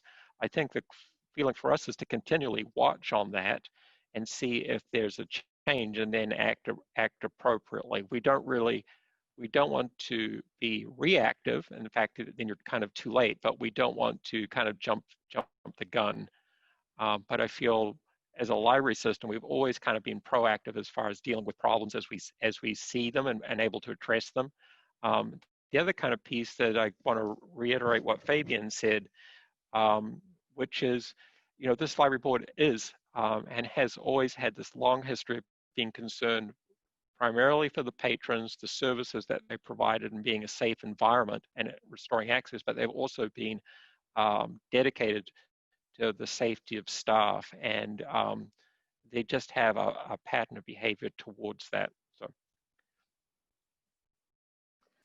well, if we were to rescind the quarantine of the books from the vote last week, Fred, do you want to speak on that a little bit?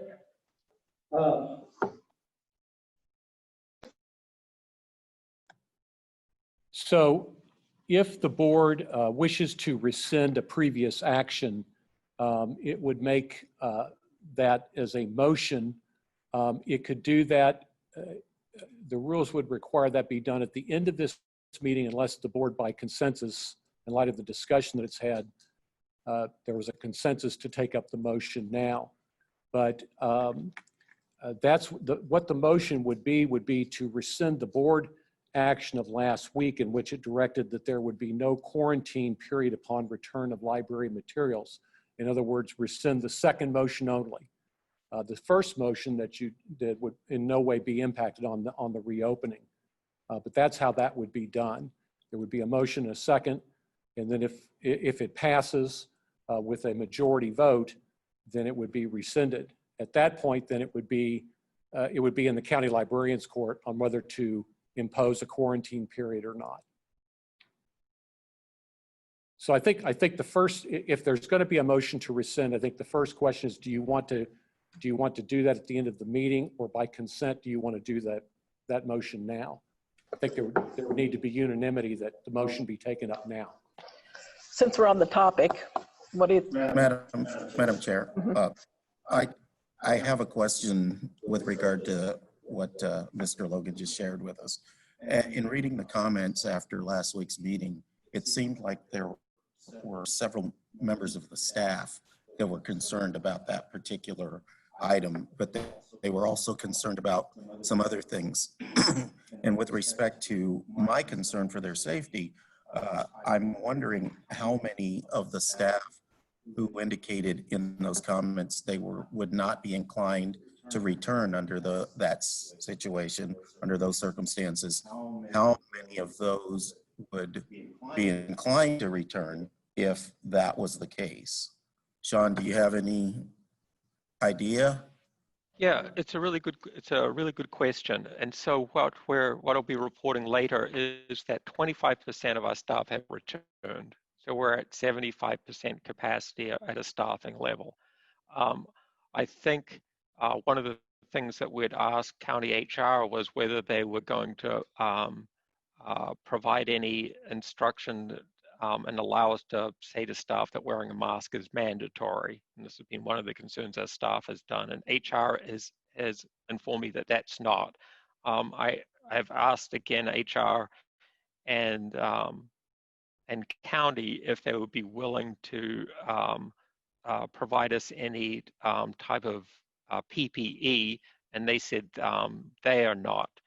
That being said, since they are library staff are ultimately county employees, and we as a library system have deferred all of our authority on those issues, I have no authority to make those things mandatory. I do believe that of that 25%, some are for their own personal health issues, that they're at high risk. Some of them are caring for someone that's high risk.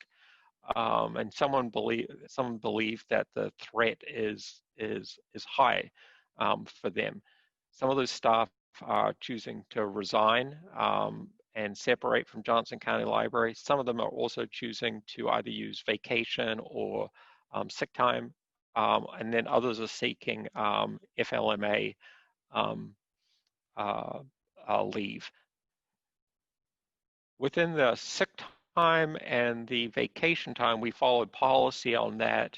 Some are asking for administrative leave or leave without pay during this, and again, that has a process that we go through and it's done on a case-by-case basis. But I do believe that a percentage of those would want to return to the workforce sooner if we had stricter guidelines such as mask wearing. This is something that puts the library in a very unique situation as opposed to any other agency or department, which is just the sheer volume. It's something that I brought up repeatedly with county, that we have 38,000 people coming through our library system, that this is a really great concern, that exceeds the seating capacity at the Royals baseball stadium, that no other department has deals with that volume of people. DMV does not deal with that level of volume, which may be the next. Parks does, but it is purely they're outside and they're not an enclosed space. I would have to say that my requests or concerns have fell on deaf ears, and I have got, and I have basically been told that that no support will be given. To be honest, that is frustrating. So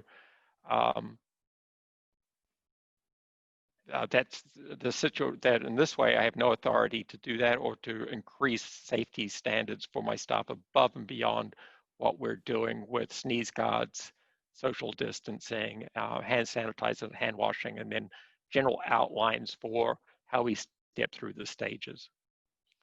Sean, I have a couple of questions. I got a little lost there in the numbers. Did you say 75% of the employees have returned? That is correct. Okay, and when you were talking about having a mask, were you talking about purely just for the mask for the employees, or were you talking about a requirement for masks for the patrons as well? I was talking purely about employees.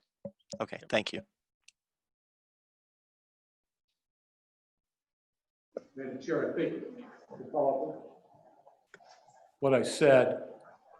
If the board is going to entertain a motion to rescind the board action, if it wants to do that now, it would need to be done by consent of the board. Otherwise, it would be done at the end of the meeting. So if the board wishes to conclude this topic, now would be the time, but it would need to be by the consent that everybody agrees the motion is taken up now. Otherwise, it's taken up at the end.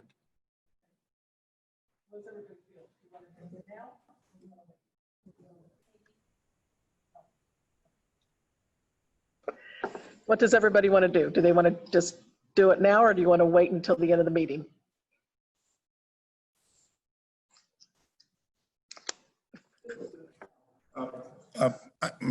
Madam Chair, so we've got 75% of the staff.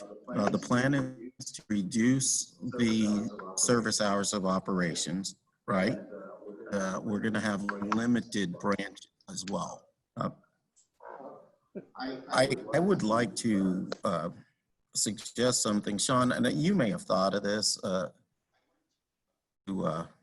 went to the store with my kids, and there was a sign that said 8 a.m. to 11 a.m. on certain days were reserved for the high-risk individuals and senior citizens. Has anyone seen one? Trader Joe's did that. Is that something that you'd considered also?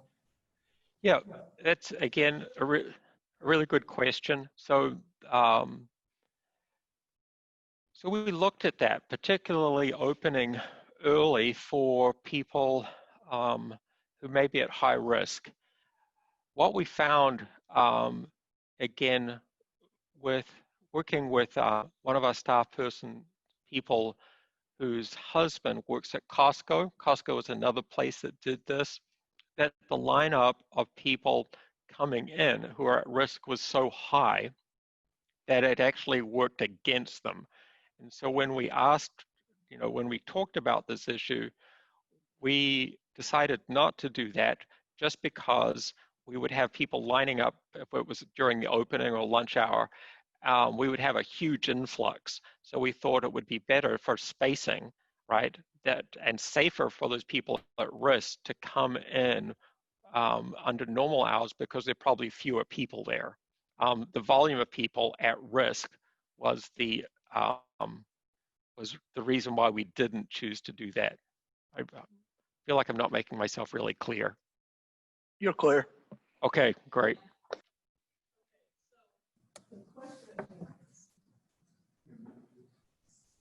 Sorry.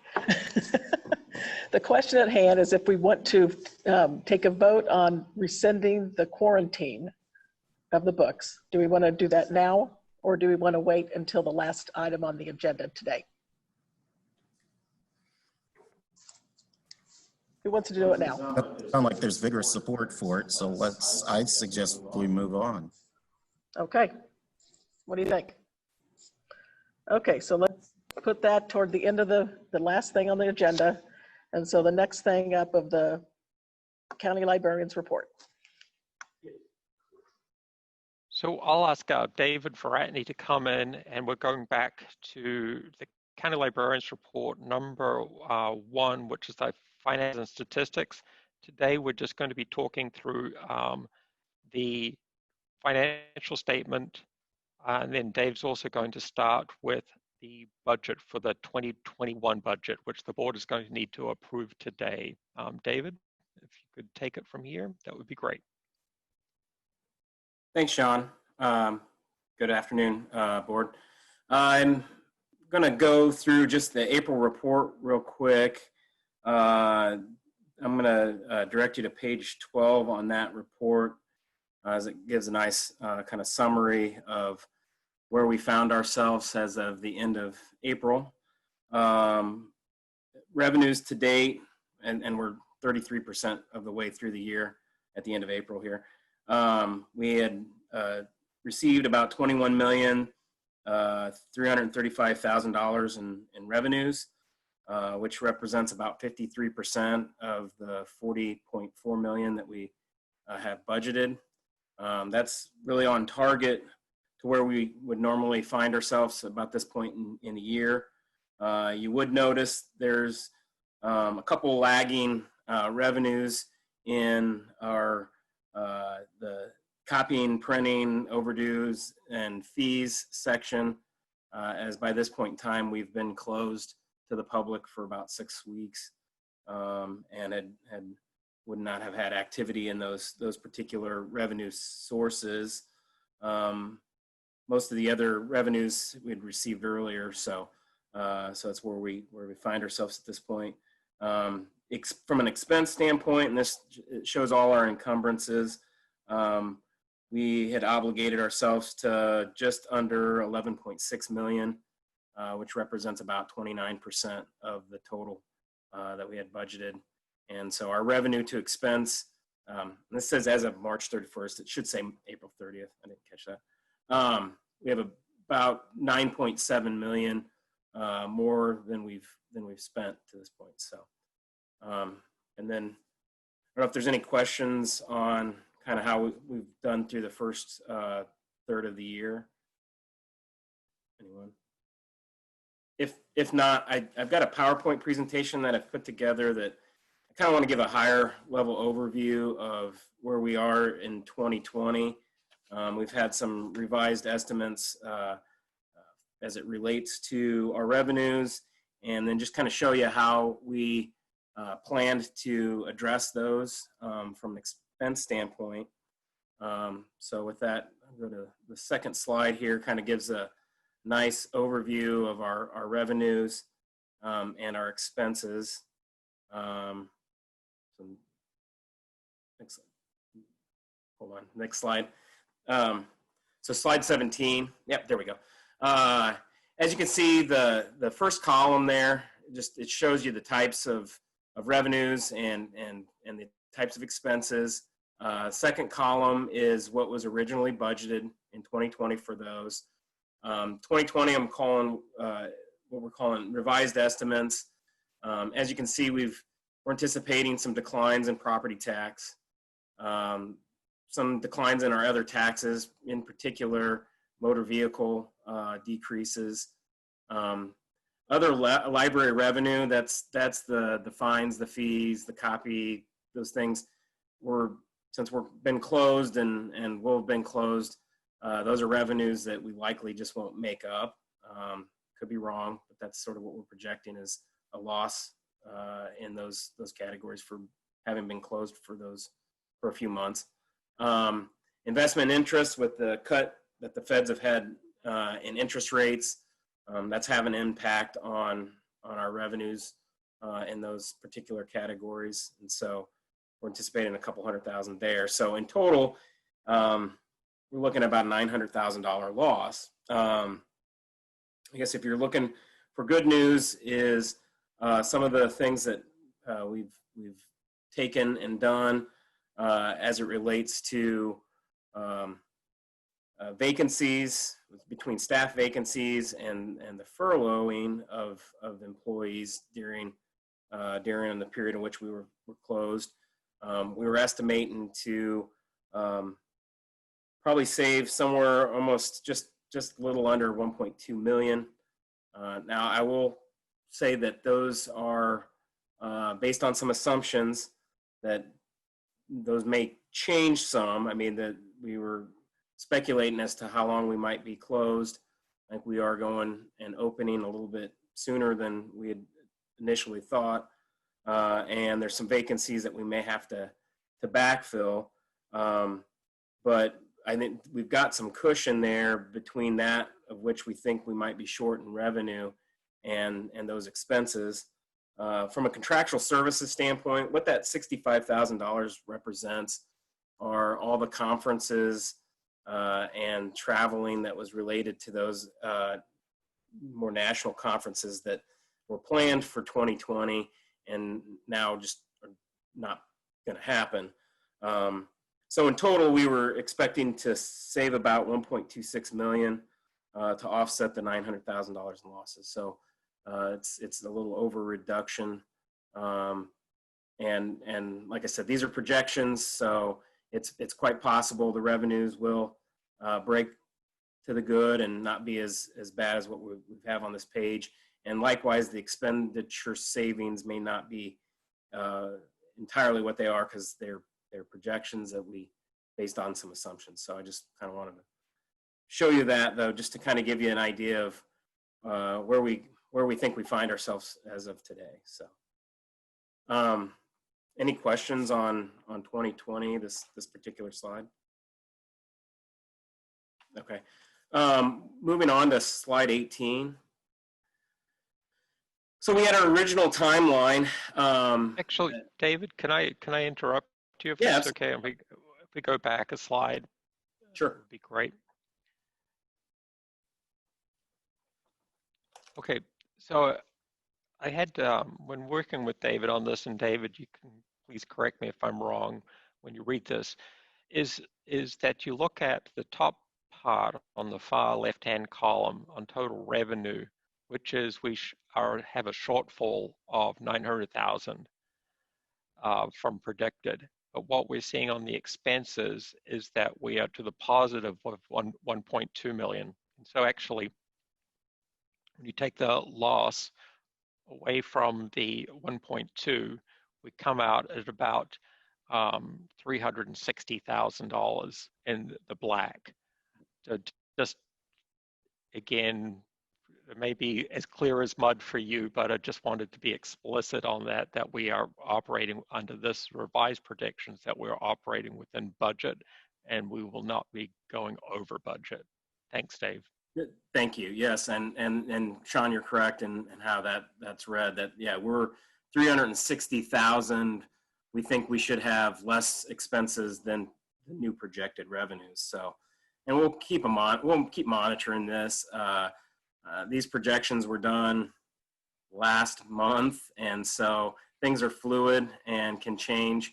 The one constant it seems like that we've been experiencing the last 3 months is change. I feel like as soon as we feel that we're pretty solid about something, some variable comes in and disrupts that. So, but I think where I see this is that we've made adjustments. Those adjustments should offset the negative revenue news that we're receiving or projections that we currently are operating under. So. So thank you for that, Sean.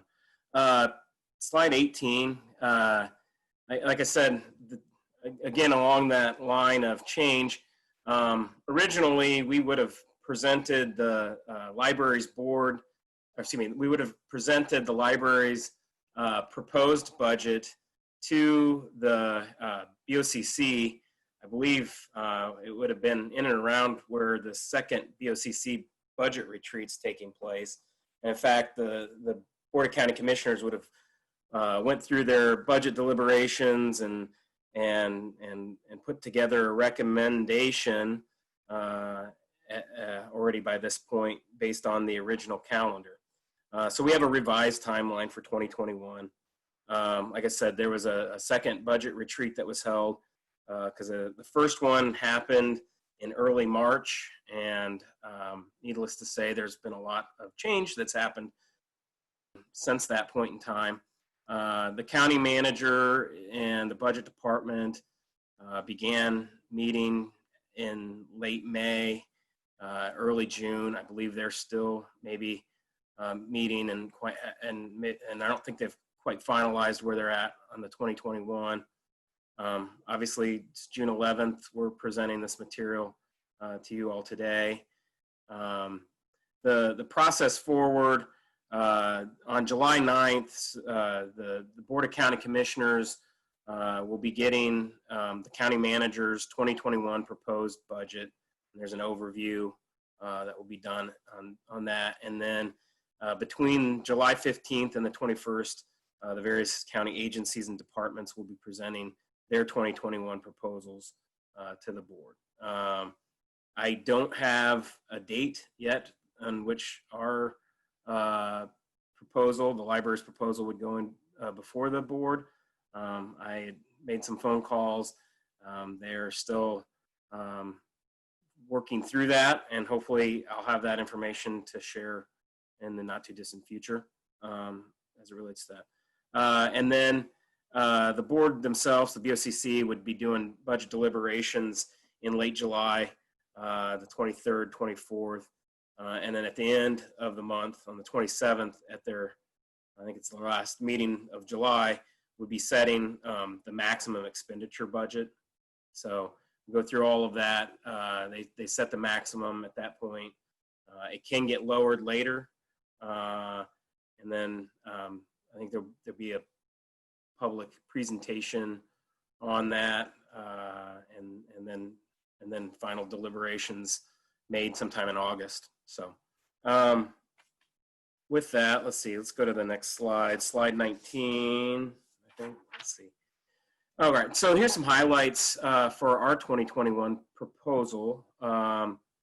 The county manager, I believe, is planning to present a budget that contains no merit and no increases to the healthcare fund for 2021.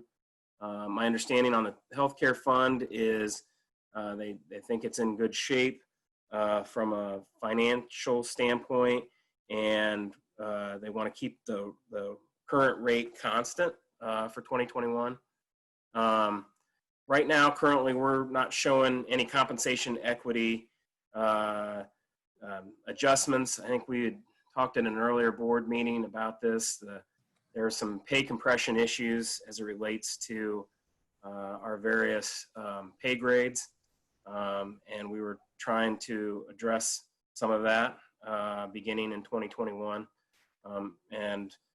Just given the uncertainties of everything, we're currently showing we're holding off on that. I understand that the county manager is still considering possible bonus pool or something. So some of our compensation numbers may change. I think there's a proposal of somewhere between 1 and 1.5% being considered. What that implications would be for the library's budget would be approximately $147,000 to $220,000 in additional monies that would be needed. And this is related to another slide, so I apologize. I'm just trying to kind of walk through a couple of the big points here. Hey, yeah. And David, I would like to just talk to something about the board. So the county is looking at a budget reduction, but mainly because part of their budget is revenues from sales tax, which has really fallen. None of the library budget comes from sales tax, and so our budget is held harmless. Traditionally, when the no merit has increased, we actually have the financial capacity to do merit, but we align ourselves with the county as far as kind of equity is across the county and honoring the county manager's intent and the county's need to do this. Where we are in disagreement is in compensation equity. We had budgeted that, and before COVID, we have a number of our staff that when we look at are they being paid a fair and equitable wage, that they have fallen below that, and that we had budgeted for that. We have approached the county multiple times to say we have the financial wherewithal to do this, and we have budgeted to do this. But since our staff is not getting any merit, we feel it is imperative that we make this compensation equity adjustment.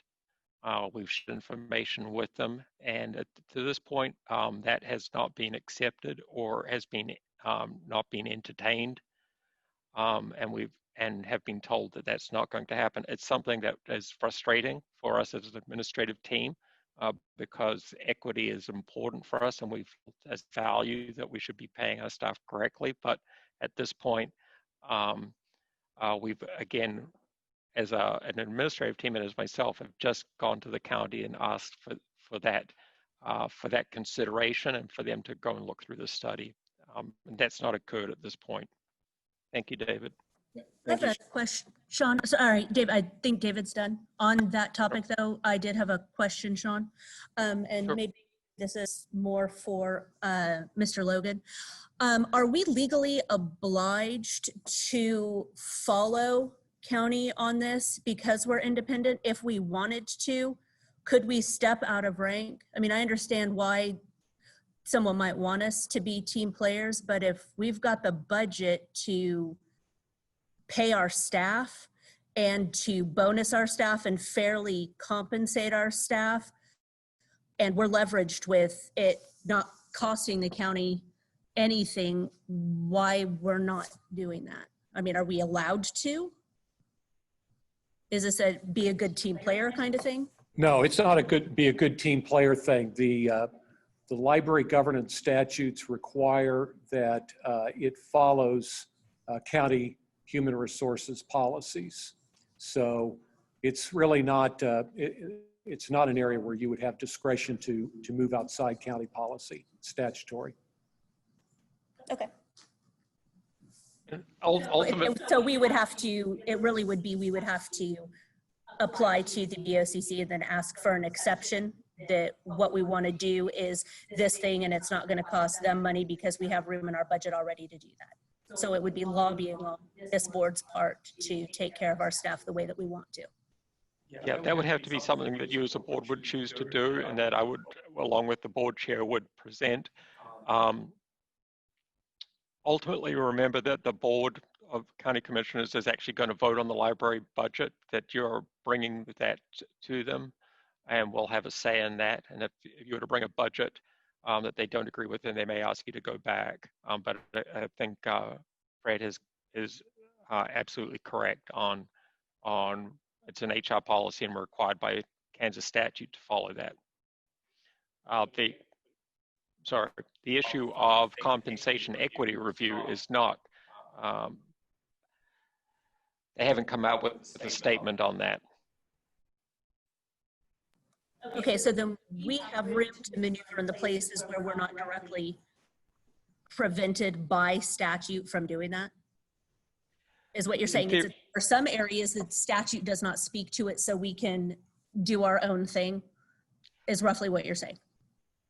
I think in any interaction, whether it's compensation, it is done in conjunction with county HR, and ultimately on these issues of compensation or in salary, the ultimate authority lies with county HR. Okay, so this would be a lobbying type thing versus. Yeah, we would ask, particularly with compensation equity, we would say we have the resources to do that. We have a percentage of our staff who we've identified, along with your compensation expert, have fallen below levels for compensation, and we would want to go and correct that. Again, because we have longevity, we have had different hiring practices as far as hiring people at the midpoint on the salary, or hiring them at the first quartile, tercile, at minimum level, and then bringing them up into middle. So again, it's the salary system is what they call a Hayes scoring system. It's complicated, like all of these equity, and you're always trying to adjust it. But ultimately, we would make the request, and that request would either be accepted or denied by HR to continue on both issues. I completely agree with the lobbying effort that we can do, because, if the studies show that that is going to be the way we retain people ultimately. Yep. You treat them fairly. If they're being compensated less than market value, then I think you have to do it. Yeah, and whether that enters into 25% of the workers not returning, or safety does, these all compound for us to be able to operate the organization. David, I'll hand it back to you. All right, and we do find that there's some savings. That's 0.4 there, and really it's a kind of a one-time savings of sorts.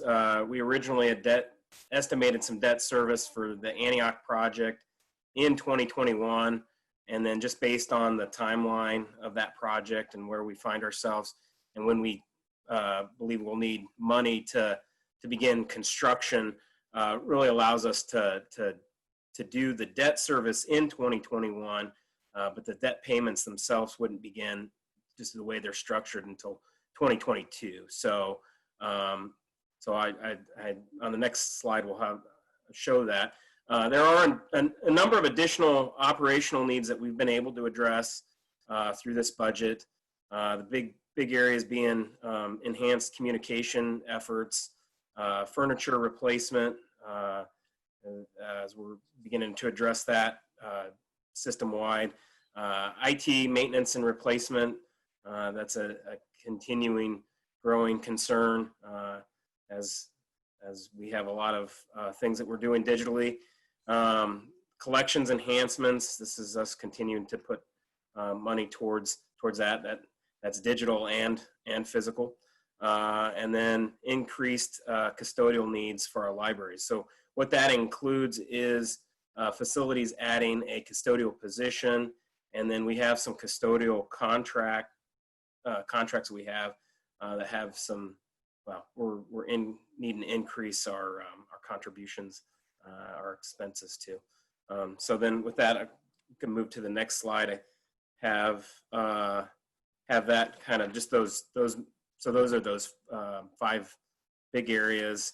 And our library budget committee did take a look at these. These are in line with what they would have seen back in the fall. And I think the only adjustment that was made on there was the library furniture replacement. We thought we could stretch that a little bit. I think it was 500,000 was originally requested. We're showing 200 here. In total, those 5 areas, we're looking to put an additional about a little over 1.24 million in. So just shy of $1.25 million there. Then we'll go to the next slide. Should show kind of the overall picture of where we find ourselves right now.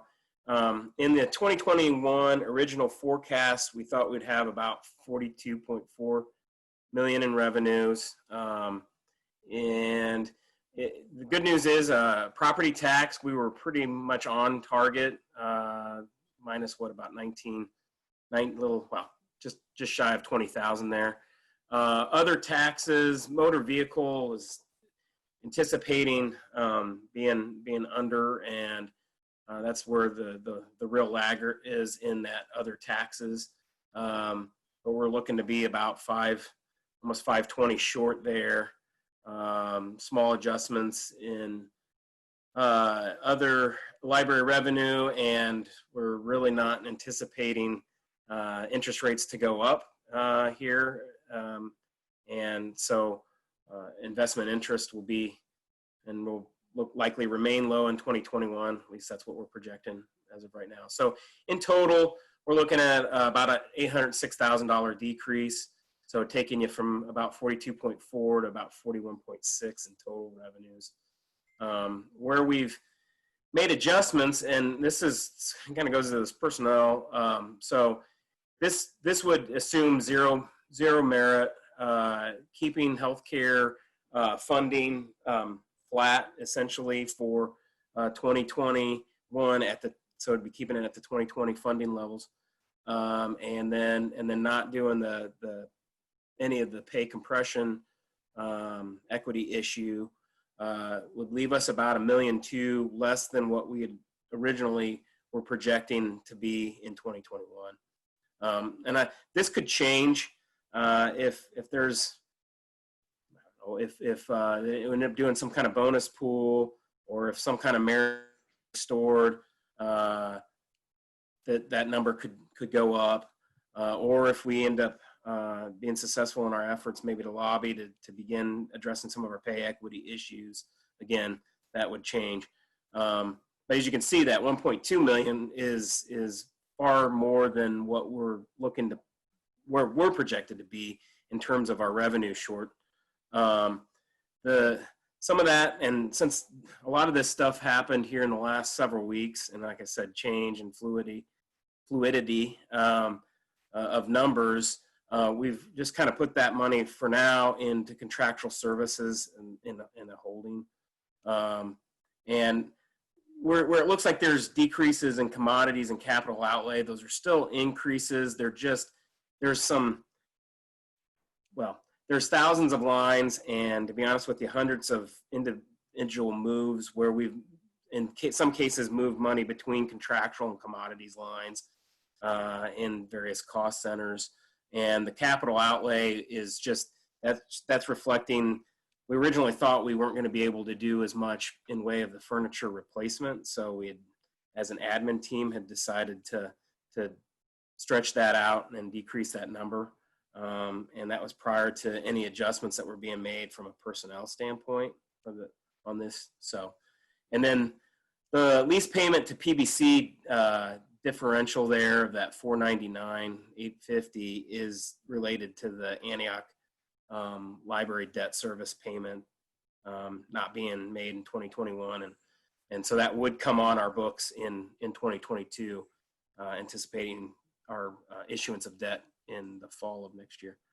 But as you can see, we got everything to balance out from a total expense standpoint and total revenue standpoint. So, so this is a balanced budget proposal here for 2021.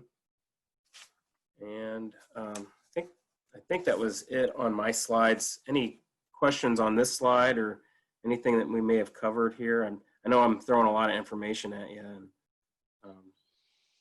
so I'm open to any questions. And Sean sure is. Unless Sean, you want to add anything? Oh, this stays relatively unchanged, though, in its broad structure where we're putting money from the budget committee meetings that we had last year. Again, the future for us as far as revenue is not as stable as we would like, particularly under the motor vehicles where the people are going to be buying cars. And then the other kind of pieces for us is their overall economic well-being in the county. And we look like we're doing very well. But who knows what, another shutdown and how that's going to affect. And I don't think we have any real feel yet on bankruptcies and small mom and pop businesses that employ 10 to 15 people. It's just too soon. We will probably know something more in the fall by this. And as these numbers change, may take more of the board meeting as we begin to highlight if we see, particularly in revenue shifts. Fortunately, we have reserves and other types of tools in our kind of tool bag to be able to get out ahead of that and not find ourselves in an upside down situation. So again, with David watching this and myself and these lines, particularly on revenue, is something that we're watching very, very closely. Oh, and then I forgot, Sean, I was going to mention, we did get a bit of good news from the budget office just this afternoon as it relates to what they're anticipating by way of delinquent property tax revenues coming. Originally, they thought that was not a source for 2020. And to be honest with you, we'd flattened it or zeroed it out for 2021. And based on some greatest information, they do now believe we're going to receive some of that delinquent property tax revenues coming in by way of real property tax. So that would have probably about a $282,000 we'll say good news to the revenue. So likely would end up meaning instead of an $800,000 being short, would be more like 520. And the other piece to that, the 2020 projection going from 0 to now 118,000. So that should mean that instead of the 900,000 I was showing you on the early slide for 2020 would be more like 782. And I apologize that none of that got in here because I just did literally get that this afternoon. So like I said, it's a fluid thing. So there may be a little bit of change in between what we're seeing here and what we kind of finalize on, but I did want to mention it since it was new news and good news. So Thank you, David. I think David talked to me about this change. We both received it this afternoon. We decided not to put it in the packet. We still standing behind this. It is I would say, a conservative budget, and it's a balanced budget. But it also allows us, if that forecasting does prove to be true, and we do receive a savings, and that would fall into reserve and can be used to cash fund our capital projects. So just because we're getting, we may get increased revenue doesn't mean that we are not continuing to drive down expenses and then push that money into capital. It just, it really cuts down the cost that we pay for these buildings when we can cash fund, just as you would buy a house. Okay, thank you, David. I got a question. Yeah, sure. Is there any way that the county can decrease the property taxes that we receive and increase theirs because in light of their probably sales tax shortfall that they will probably get?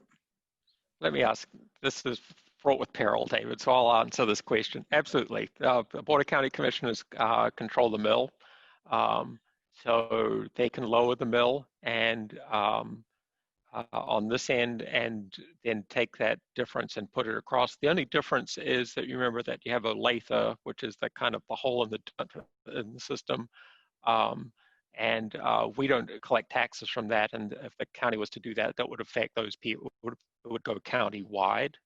There has been no movement from the BOCC or talk of reducing the library's mill. Neither has there has been talk about, in general terms, but no decision on increasing taxes or decreasing taxes. I mean, there's always, every year when we go around the budget, there's always a robust discussion by the Board of County Commissioners on that. I think from my observation, it is the goal of, and has been for as long as I've been here, the county commissioner has always held to provide the lowest taxes with the greatest level of service. And the commission looks at it. They also look at it in comparison to other counties in the region, and then they do another comparison to look at comparable counties across the country. I'm very proud to say that, and I've been really impressed that Johnson County as a whole has the lowest property taxes of counties with some of the highest levels of service. And I think from what I've seen and the consistency that they would go through that same process again. And I think they are very hesitant to increase taxes. Even if it was to move from one to the other, I know I'm speaking for a commissioner, and I don't know if Commissioner Hanslick has any other information she wants to share on this, if she's still with us. She may have had to step away for another meeting, but they do have that power. She stepped away for a moment. Okay. Hey, Sean, this may have already been asked, but is the Johnson County Library eligible for any of the CARES Act funds? Yeah, I don't know the answer to that. I know the county has applied for them, and maybe Joe can talk to that. I know that the Friends have applied for CARES funds. Joe, do you know if the library is eligible for CARES funds? Yes, as a component, as a piece of Johnson County government, yes, that they would be eligible for CARES funding support.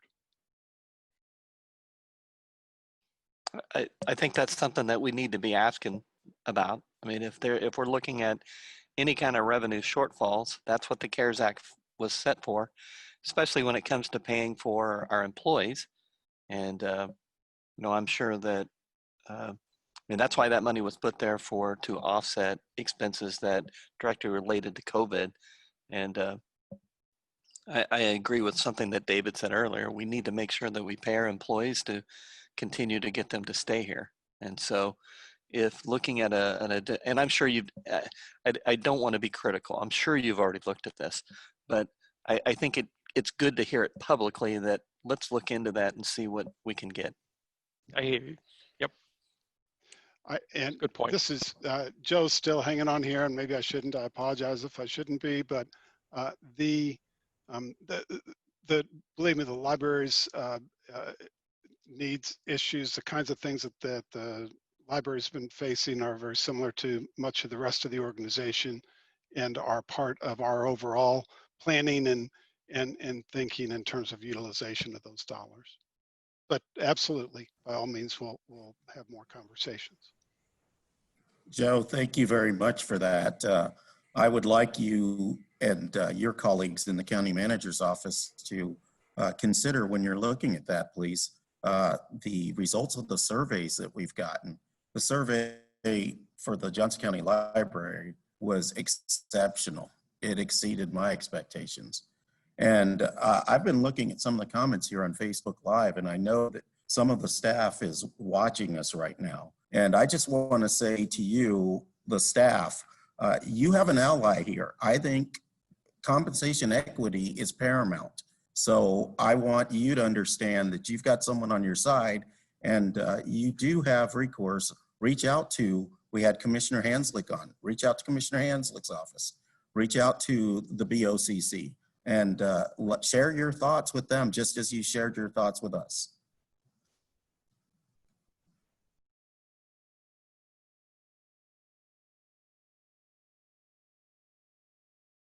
Okay. I think I got one more thing.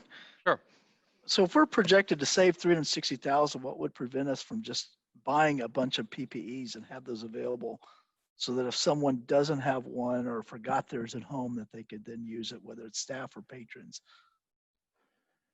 Yeah, we should absolutely. We certainly could. It's just the availability of PPEs is the issue. It's not that we don't have the capital to go ahead and do it. And again, that's something we can definitely go ahead and do.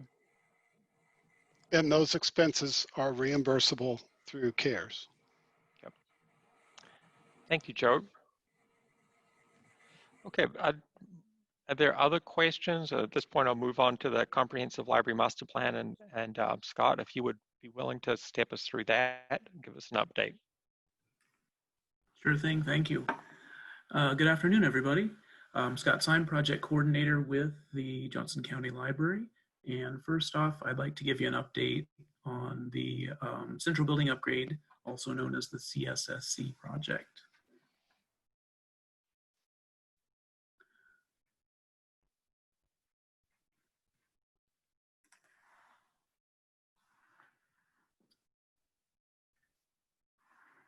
There we go. Okay. So this, I'll go ahead and next slide, Michaela. So this is going to be a short update for me today. For June, I'll give some next steps and I'll review the timeline. Go ahead, Michaela. Last month, I mentioned that we'd have an update, a design update from the architect, and we've pushed that back a month to make room tonight for other discussion at the board meeting. So I'm looking forward to having Rick join us, Rick with the Clark Anderson Partners, join us in July, when we're also anticipating to have some updated timeline information from the construction manager. We are beginning the next phase of design development, and this phase is refining the schematic design, discussing and capturing more details and specifics with the goal of finalizing the floor plan and specifying materials, window and door locations, other general details. In the next few weeks, we'll also be getting into details regarding relocating some staff out of Central to make way for construction to occur. Okay, next slide, please.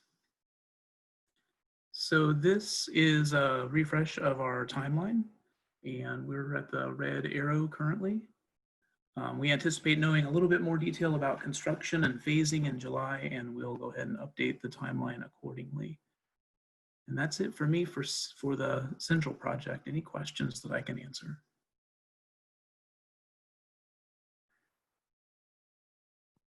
Okay. Thank you, Scott. Did you want to share the overall timeline of where we're at with the projects? I do, yeah, that'd be great.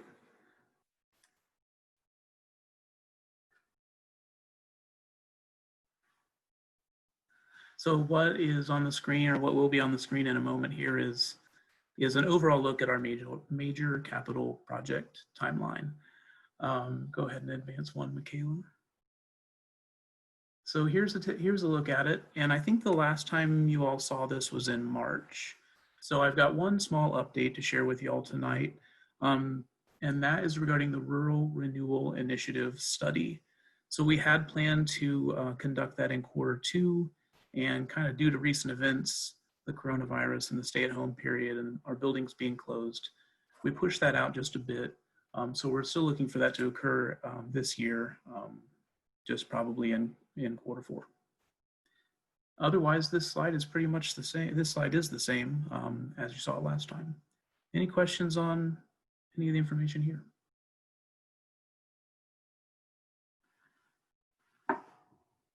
Okay, thanks guys. Thanks, Scott. So things are moving ahead. It always seems that at this point that there's not a lot is going on, but a lot is going behind as far as the planning goes and the reorganization, particularly this building, and the bidding and all the behind the scenes and the financing. What you are going to see soon, particularly with Antioch and the central staff space consolidation, is actually construction people in here doing work, and Rick will be able to, in the July's meeting, give a really good outline of that work and what's going to be happening. Next, I want to kind of share with you and have Angel Tucker and Melanie Frumler come and talk to us about the summer reading program. And this year, the summer reading program has presented with a number of challenges for us. But I wanted to share with you some of the creative ways that Angel and Melanie are coming up to solve those. Good evening, everyone. Guys, Can you hear me? Yeah, Angel Tucker here. I serve as a Youth Services Manager for Johnson County Library. It's an honor to be here today to walk you through some of the extensive work that's happened at Johnson County Library since March to prep for our summer at the Library 2020. As always, it's an honor to represent the work of so many people that serve as in our public service department, both youth and adult. And Ms. Kayla, next slide, please. I want to start with the history of summer at JCL. And as you all know, or some of you may not, we focused on serving elementary students, families, and our mantra has always been grab a free book, attend a program, read what you want, listen to books, music, watch movies, play games, and guess what? You can do all of that at your public library. So this summer, we're going to have to do something different. The Summer Reading Initiative Committee has been hard at work to determine the new scope of this program since March of 2020. Next slide. So I want to start with our staff, our colleagues who have worked tirelessly to figure out a plan. And so first I want to point out youth librarians Jenny Reeves and Megan Condon, who have co-led the Summer Reading Initiative for the last 3 years, overseeing the book budget, book ordering, and the procurement of books, the communication plan during the last 3 years of constant change. Their leadership has gone above and beyond. Next slide. In addition, we have 5 exceptional colleagues that have been working tirelessly to ensure summer reading, programming, services, and promotions adapted to the uncertainty of COVID. Next slide, please. The Summer Reading Initiative team also welcomed, as Sean pointed out, our new elementary coordinating librarian, Melanie Femler. She joined, if you can believe it, in January of this year. She's been at JCL for about 6 months, and she has hit the ground running, connecting with her colleagues, and has taken quick leadership around summer reading. I want to take a quick minute to take a look at what Melanie Femler has presented to us about her beliefs and how connected her beliefs are to our mission, vision, and strategic areas. The power of literacy. Every person, regardless of race, sex, or gender, has voice, intellect, and capacity to learn. She believes in literacy and education as a civil right. And she believes literacy, technology, and community partnerships create a space for patrons to see possibility, take risks, to learn, and to engage in a world authentically. Next slide, please. So how will summer reading work in 2020? In short, the pandemic required us to reinvent summer reading at JCL. As you all know, traditionally summer reading meant checking out books in our libraries, attending themed programs, and getting a free book for your home library. In March, as I've noted, it became very clear we had to be proactive and plan for an uncertain summer. Next slide, please. The library has adapted to these extraordinary circumstances by providing our services, our programs, and our engagement virtually. Access to ebooks, hosting reading and learning focused online programming has been key. Our summer reading log will be on our summer reading site to download. We have book lists for ages K through 12, also on our website. Our CX team, and I'll mention specifically our new external communication manager, Alyssa Andre, as she began, I believe, in February and has gracefully hit the ground running. They have developed an opt-in special newsletter for our patrons that want bi-weekly updates on our summer programs and featured services. And we've looked at data, and it's been remarkable to see the return on investment there. We've had 43.3% unique opens, and 16.3% have clicked to view one of the links. This is the highest CTV we have had on any of our previous emails sent. So again, this is really, really awesome to see. Next slide, please. Our summer reading team and a team of teen services colleagues examine the programs we plan for in-person and determine which programs could be moved online. On your screen, you should see a snapshot. Next slide. And one area that we prioritize is writing, which we know how important this is, in particular during summer months. And we have for the first time linked a special online journal, Writing at Joco Kids Write, for youth to track their thoughts about the books they read. The snapshot on your screen focuses on the programs that we're offering for elementary age students, but in addition to these programs, we are hosting a bi-weekly teen writing workshop and an adult writing workshop. Next slide, please. We will be offering book clubs twice a month in June through August, and book clubs pre-COVID were primarily led by part-time youth services staff, in particular to the youth side. 2 full-time youth specialists, Emma Fernhout and Jessica Jansen, have stepped into leadership roles with this virtual version. They will be connecting with our furloughed colleagues within the next month or so to talk through what those programs are now. Our book clubs for kids have reached their registration limit. And I also want to mention our Addendum Read virtual program, which is being led by our youth services and ELL outreach librarian, Christine Peterson. Addendum Read will be a virtual reading groups, and the groups will be geared towards 1st and 2nd graders, 3rd and 4th, and 5th and 6th. The program actually started today. It focuses on student-centered learning, small group teaching, mini lessons that support our English language learners. Next slide, please. And so let's turn to our summer reading book distribution. As you may know, or may be hearing today, we've always distributed books in our branches, and we will not be doing that this year. We have pivoted and have considered the power of working with community partners that are already serving youth and families directly, and they will be distributing books throughout the community. Our partners will put the books into the hands of kids and families. They will offer the selection of books freely without limitations based on either age or interest, and they will encourage safety and social distancing. What we will do is we will provide summer reading books delivered directly to our partner sites, and our elementary coordinating librarian, Melanie Femler, and youth services and ELL outreach librarian, Christine Peterson, will safely visit sites to deliver tote bags and other promotional materials that were built by our CX team. We will support sites by checking in consistently, seeking their feedback on how this experience has happened and how we can pursue these efforts in the future. We will let you know the impact of this outreach approach by sharing data at the end of summer reading, likely at the September board meeting.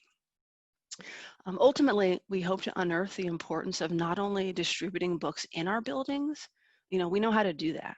We've done that for years. Last summer, we distributed close to 24,000 books. And the percentage of youth we're reaching with that particular number is somewhere between 12 and 15% of youth in Johnson County. With this outreach approach, we are reaching an entire new patron base, and we can use this summer's data to advocate for both an in-branch and outreach book giveaway in the future.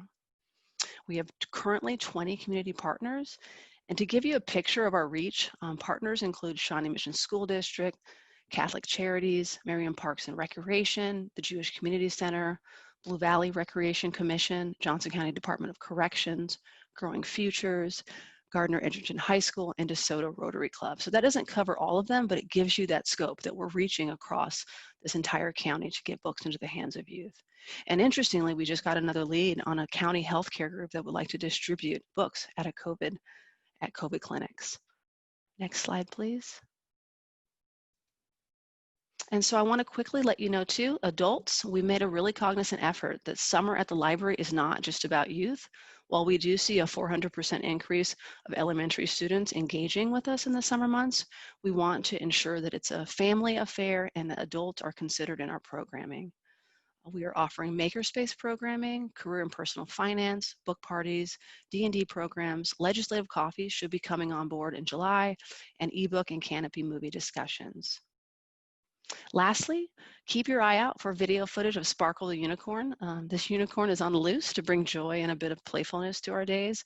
As you all know, after sitting through a meeting today of all the things you're talking about, staff too, and our community in general are at a high stress levels. And we hope that this piece will provide just a bit of relaxation, relief, with a potential chuckle, laugh, or smile. I want to thank my colleagues at Johnson County Library. All of these groups on this slide have played a role in getting virtual summer programs and services off the ground. Some of them may say, who me, and I would say, yes, you. While some groups are more obvious, it's taken all of us, whether it was taking an extra answers or TREF shift so another colleague could lead a program, to asking an important and detailed question in a meeting. Whether it was sharing your ideas for programs before being furloughed, or to sending out a detailed email about Access 360. Whether it was developing a communication plan for summer or coaching your team or an individual through work tasks and scheduling. For those of you listening today, you've all played a role, and I extend my gratitude to each of you. Summer has just begun, so thank you in advance for the upcoming work. To the library board, let me know what questions you have. I hope I didn't speak too fast. I can't see your faces. It's hard to track on Zoom. Thank you, Angel, for reaching out and also expanding the program. I think it's great. Just using the partners, thinking outside the box. And I think you just continue to do that, hit the low income, the ones that aren't going to get in the car to come. Yeah. And those, I'm not sure how to do it, but I wish I had all the answers on that, whether it's hitting some of the social programs, the ones that, I don't know, if you can partner with the counties that have social workers that go out and meet with kids, maybe they can take a book. Just thinking out loud right now, but I think it's just continue to hit those people that will not go get a book, but probably need it more than anybody. Oh, it's I have to applaud Angel and all the staff that have worked on this. Things that we've continued to do is we've worked in the summertime with Catholic Charities to provide either breakfast or lunch.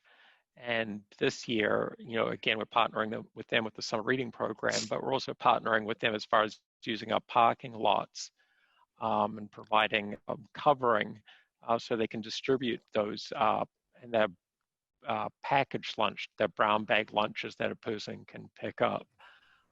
We're always looking to create new partnerships and to meet those people at need. I want to take the opportunity also to recognize Angel and her work that she has done. I think it's for as long as I've been here, and it's probably definitely longer, particularly with our project Race Cssc and her introduction, which we've been doing for, I think, for the last, close to 5 to 7 years with some of my best friends are Black, introducing, working with school districts across state lines. And again, the audio tour was another initiative for people to deal with their race and equity, and particularly George Floyd and what has been gripped the nation. Angel and library staff have been consistently working on these issues year in and year out. And it's something that I am committed to also, which is how to end unconscious and conscious bias, how to believe in social justice, and how to create a place for our community to talk about these types of things. Ashley Fick does gather at the table. We don't talk about this a lot, though Ashley has come and presented to you, but whether it be about gun control, LGBT right, the coffee, legislative coffee, the library continues to act as a neutral platform to find partnerships for people to have those conversations where all points of view can be considered and all voices heard.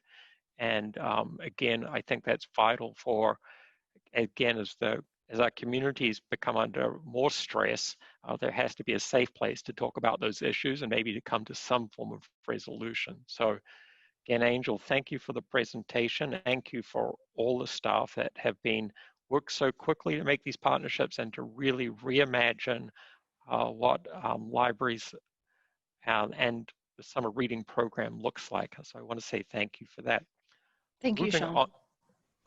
You're welcome. You're welcome. Angel, I want to echo Sean's and David's sentiments as well. As an immigrant who came here as a young child, checking both boxes, being both Black and Latino, and moving to the South in the 70s, I found the library to be a refuge. And I didn't have access to a program like this. So I'm really grateful and I appreciate what you. We feel very fortunate to be able to do this work, and we hope it will grow and reach as many young people as possible and the general community. So thank you for sharing that piece of who you are, Fabian. I appreciate that. Are there any other comments?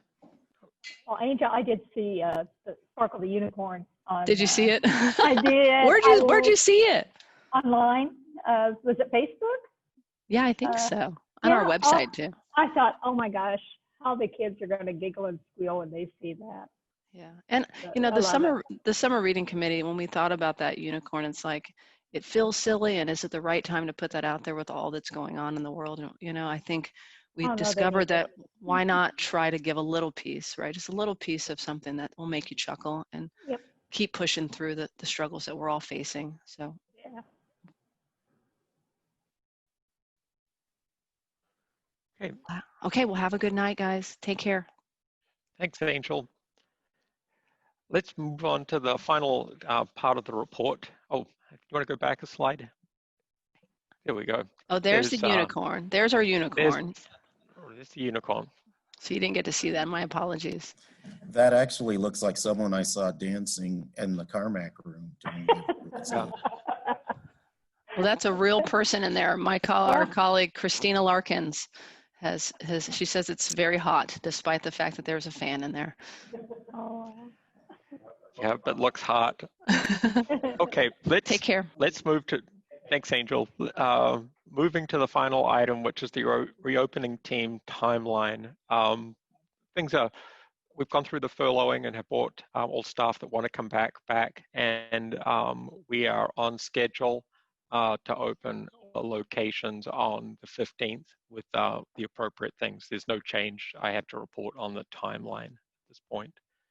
And that concludes the County Librarians report. I have two things before we go on to business.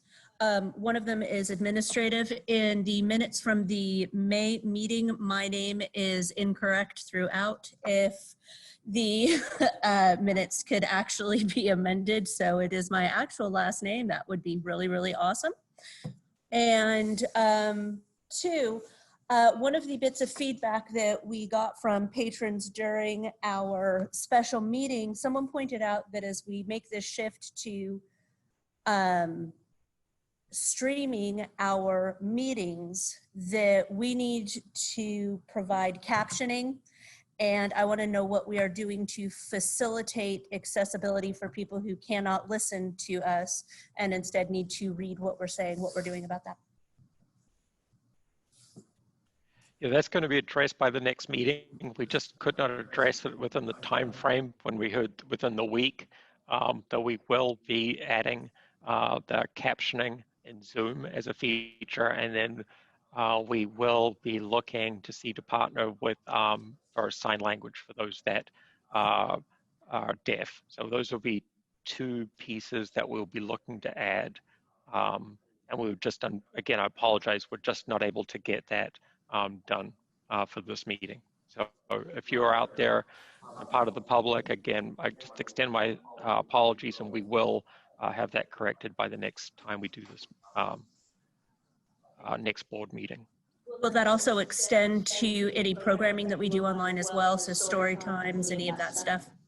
Yeah, we don't have the resources yet in place. We may be able to do the closed captioning. I think the signage would be sign pieces just because of the distributed nature.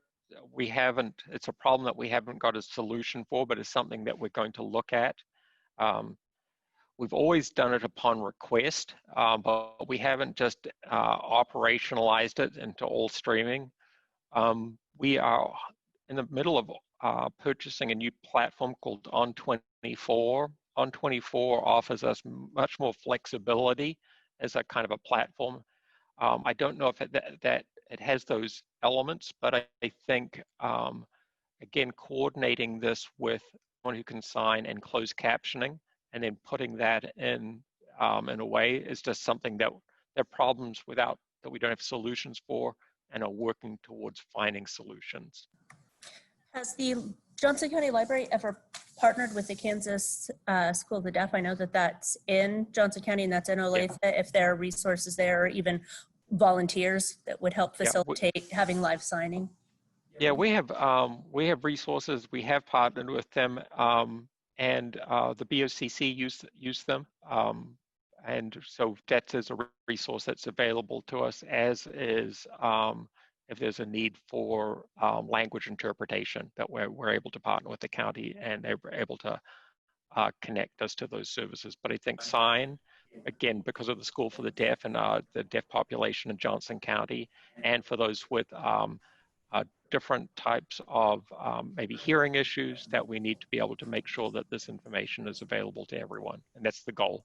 So we'll be following ADA guidelines on this as far as accessibility and looking at solutions. Yep, I can provide an update on that on the next board. Hopefully, my intention that you'll see it, but I can provide you in the interim work updates on what we're doing to make that happen. Okay, thank you. Okay. Moving on, we have a consent agenda. Minutes, financial, and personnel. Does anybody have anything to comments on that? If not, can I have a motion to approve? I move the Library Board of Directors approve the minutes of the May Library Board meeting. Second. All in favor? Aye. Aye. Opposed? Motion passes. Okay, next on our agenda is old business. Consideration of approval of the memorandum of understanding between Johnson County Library and the Office of Treasury and Financial Management for payroll services. All right, we talked about this last time. Here we're considering the authorization of a memorandum of understanding between the directors of the Johnson County Library and the Office of Treasury for payroll purposes. And what we're looking to do is then outsource that to TFM, and they would then handle day-to-day management. Previously, we had done this internally, but we looked at some of the issues, the administrative team, and looked at the pros and cons. And because we only had one FTE that was doing that, there were levels of time where that person either was sick or on vacation, and covering those gaps was very difficult for us. And so at the to bring consistency into payroll, and also to increase expertise, it's my recommendation that the board adopts this motion. Do I have a motion to approve? Discussion, Madam Chair. So we have one FTE that's been tasked with this. Is that FTE, are there plans to resign that FTE or recast that FTE? So what we do is, because this is a compensation, what we do is we maintain the FTE, but we freeze it on our staffing books. We don't relinquish it, but in order to stay, we do a transference, and I think we're actually transferring 1.25 FTE. That covers the vacation and sick time and those other incidentals. So we're paying slightly more, but we're paying slightly more, but getting in service level and consistency a huge upgrade as far as service level goes. We always reserve the right to end that MOU, and that's why MOUs are only for a year and renewed annually. If this relationship does not work with TFM, then we can always terminate the MOU and then rehire that position here. So we're not giving up that as an option with any of our MOUs with county, whether it be with HR, facilities, DTI, AIMS, or TFM. Those are annual contracts that are reviewed, and if they don't meet our service level agreements or expectations, or they don't meet the direction that we're going as an organization, those MOUs can be terminated, and we can rehire those without violating any HR rules or any budgetary considerations. Any more questions? Can I have a motion? I move the Library Board of Directors approve the memorandum of understanding between the Library Board of Directors and Johnson County Office of Treasurer and Financial Management. Second. Is there any more discussion? All in favor? Aye. All opposed? Motion passes.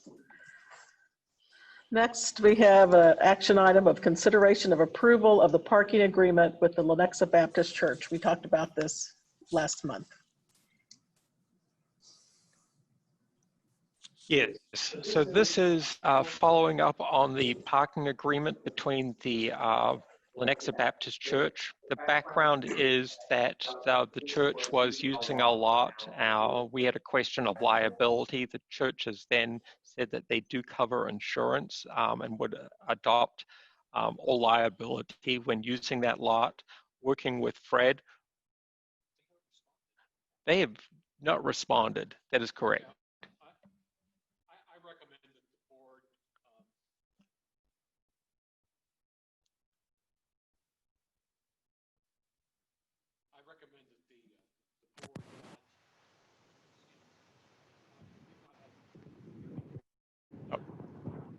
I'll do this. I think Fred's response and mine is the same. I've not heard any response. Yeah. So I recommend that I just simply carry this over to next month's meeting. We've had no response. Yep. So we've just, for those online, we have not had a response. We put this in as a placeholder, thinking that we may get a response from them. We've shared the document with their legal counsel. They have yet to respond to that. We're going to wait on their response, and as form is, we require them to sign it first, and then we'll bring it back to this board. My recommendation with this, with this existing one, is that we will adopt it, and that in the kind of good neighbor approach, and that we'd be looking at. I think it's a cost of $1 per year for a lease agreement to go forward. Okay, so we'll bring that up next month and see if we have any more information. Under new business, we have an action item of consideration of approval of the Antioch Merriam Property Conveyance Addendum and Shared Parking Agreement. Yeah, so there are two motions here. One is the approval of the addendum to the property conveyance agreement, and the second is the approval of the agreement for shared parking and property maintenance. Again, this has been reviewed by legal counsel, and Fred has talked about it today. It's my recommendation that you make these motions and we move forward with this agreement with the City of Merriam. Fred, did you want to add anything to this? Okay.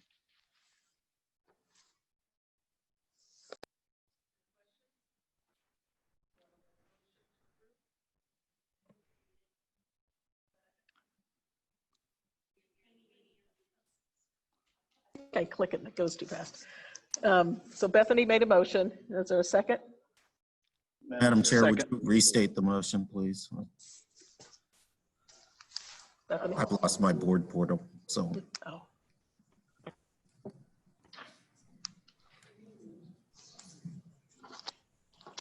Okay. You're all do it. I move to approve the addendum to the property conveyance agreement between the Board of Directors of Johnson County Library and the City of Merriam. Second. So, Any more discussion? Still muted. what?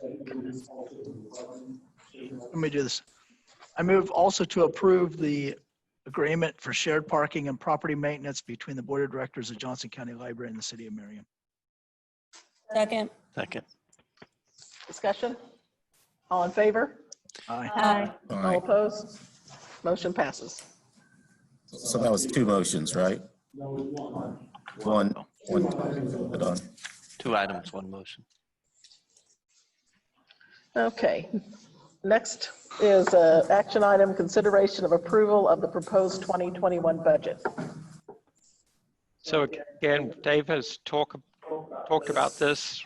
The Library Budget Committee held a series of meetings in the fourth quarter of 2019 to evaluate budgeted related proposals that were made from staff for additional operating funds, as well as reviewing current capital plans for the upcoming year, capital improvement plans. There was also a review of the multi-year budget forecast and what the impact of these budget decisions and the timing towards capital plans. We've since then come back and looked at economic forecasts and have presented this budget, and it would be my recommendation that you would move forward on this budget, and that we would then bring it, share that with the county manager's office, and then bring it, that Amy and I would bring it in front of the BOCC for approval. Madam Chair, I recommend approving the county librarian's recommended fiscal year 2021 revenue and expenditure budget of $41,604,042. Second.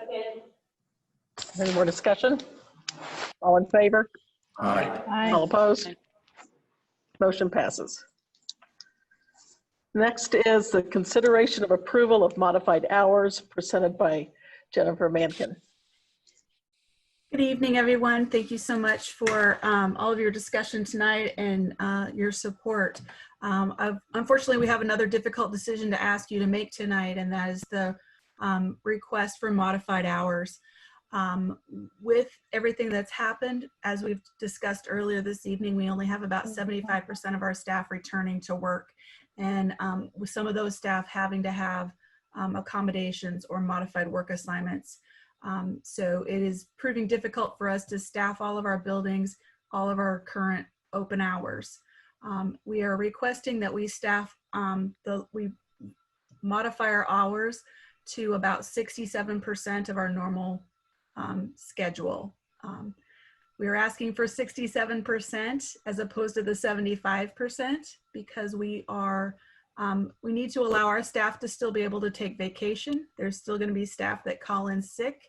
And so we have to allow for the percentage of that in order to still function and staff our buildings at a good level, a safe level, and to provide the highest level of service that we possibly can. This modified schedule also allows us to continue online programming, which is something we have worked really hard to bring up, and would have to be something that we would have to consider reducing or eliminating if we don't modify our hours. With that, I will stand for any questions that you might have. You can see the requested hours in the briefing sheet. And so for each section of libraries, we've reduced that to 67% of their normal hours. So you can see how many hours they'll be open and what those hours will be. We have included 2 evenings and maintained our weekend hours to the best of our ability. Would it make sense to stagger some of that, like having at least a couple libraries open on Friday, the other ones are off on a different day, or some of them, half of them are Monday and Wednesday night, the other half Tuesday, Thursday? Would that just be logistically too difficult? Logistically, it makes it difficult to promote it and communicate it. It becomes very difficult. And we also were looking to Fridays to have staff be able to be in the building to complete a lot of our circulation work without having to worry about being around patrons and being able to be in the stacks to shelve books. We're hoping to get a lot of that work done on that closed Friday. But we will certainly take whatever recommendations that you have.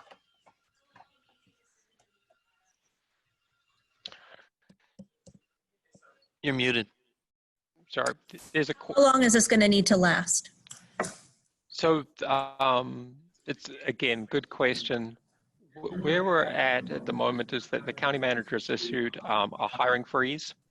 What we're in the process of saying is that we would like exceptions on that hiring freeze, particularly for the 25 that have not returned, 25% that have not returned, and we'll be looking to hire those. I think the question is how quickly can we hire people to come back, so we're actually operating at a full level. The other kind of piece that's unknown for us is the use of the county's offered COVID leave that you have to apply for, and there are certain types of conditions that make you eligible for that. You also have FLMA, sick leave, and vacation time.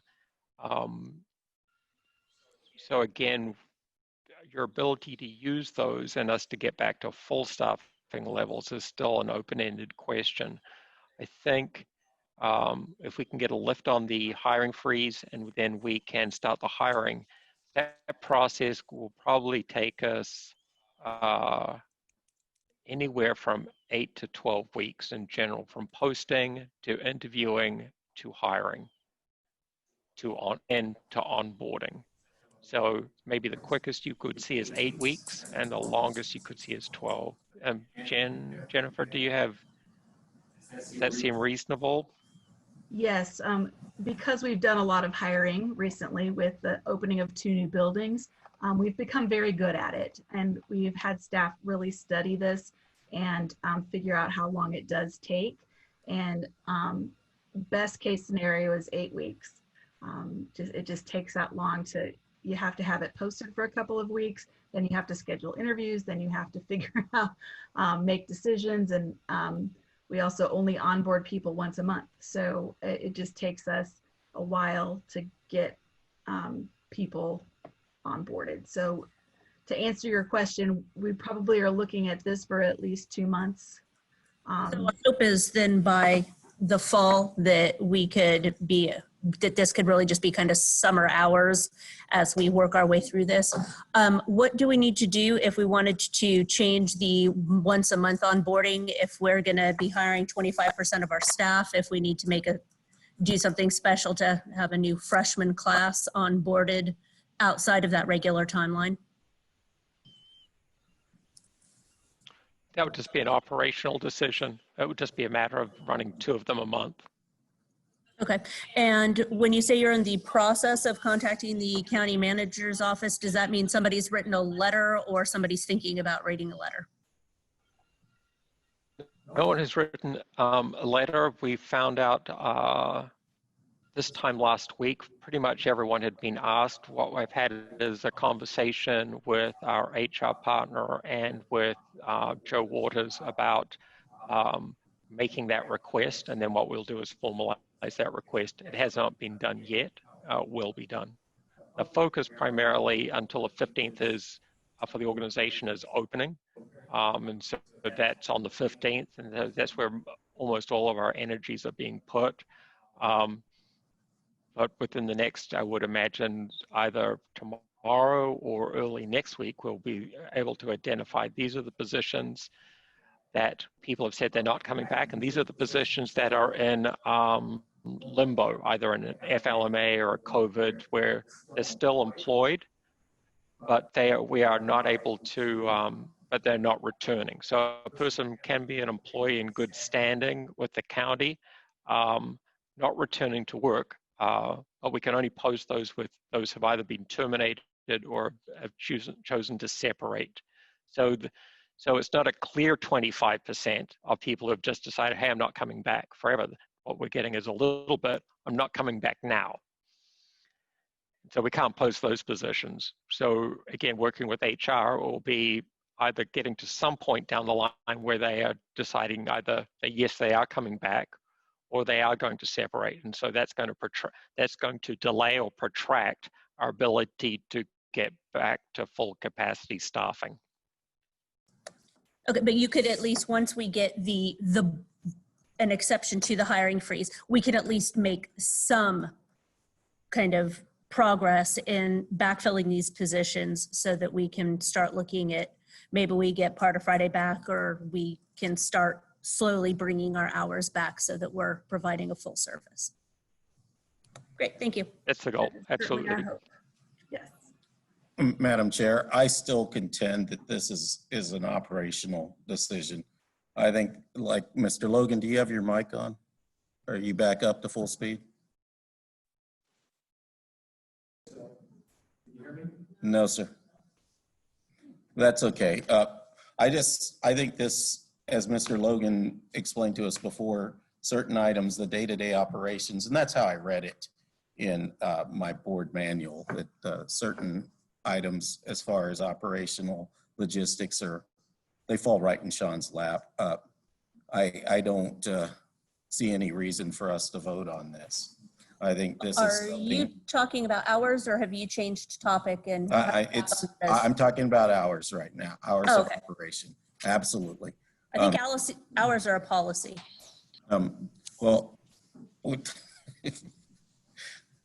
so I'm going to vote on hours, and I'm going to vote on opening, and I'm going to vote on quarantining, but you can close it anytime you want, right? If you didn't like that decision, though, you could have asked to call a special meeting and we could have voted on it. There's a procedure. I don't see a need for a special meeting for something like that. This is what I would like to say. I think if you're going to adjust hours, Sean, I'd like to see you have some extended hours in there for the most vulnerable of our population to be able to come in and access it. It doesn't have to be one single day. It could be, a couple days during the week. Outside of that, I'm going to abstain from this vote. So I got a quick question. If we don't vote on this right now, what happens?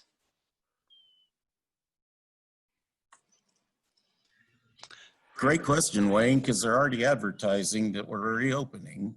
Yeah, if you don't vote on, great question. You don't vote on. Yeah, it's a really good question. So if you don't vote on this and we go to normal hours, which we'll have to do, because hours, and then again, Fred can correct me if I'm incorrect on this, but it's my understanding that hours that falls within the library policy and requires, I don't have the authority to go ahead and change hours without board approval.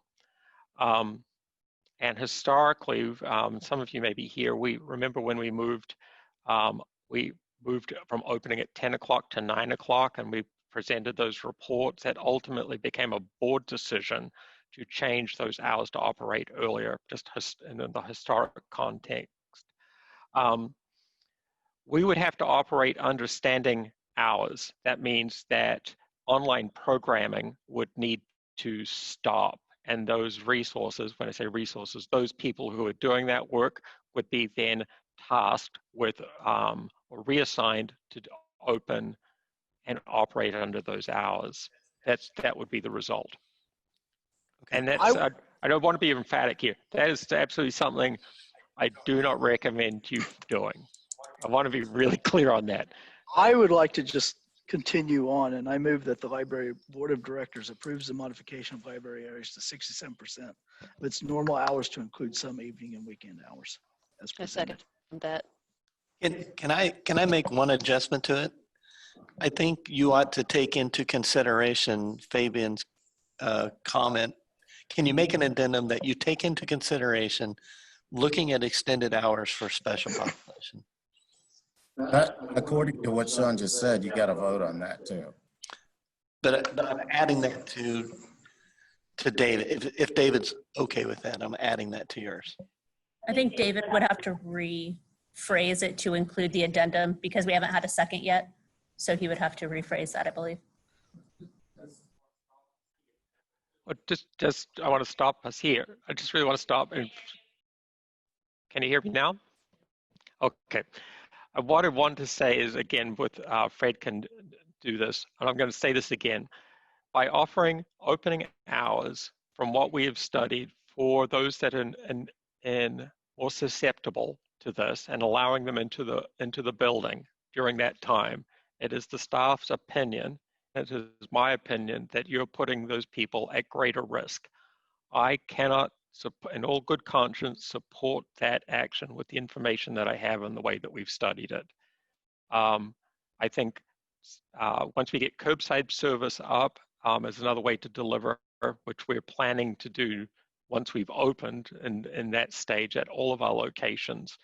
I would not be an advocate for or proposing that we increase or open for a special hour for those that are the most vulnerable. I think it puts them at, from what I understand and what I've been told, it puts them at greater risk. I like the idea of it, but I trust what you've studied because I have not studied that. So I will defer to you on that. Keep my original motion unless somebody wants to alter it. Second. Second. Any more discussion? All in favor? Aye. Opposed? All right. Okay, so now we're back to I would like to put forth, do you have anything to say? About the motion to right. I was just going to state a potential motion. Okay. I would just like to, from the documents that Sean has sent to us about the quarantining of the books for 72 hours, and his suggestion is that we continue to do that, I would highly suggest that we do a motion to rescind the previous vote from last week. So I'll say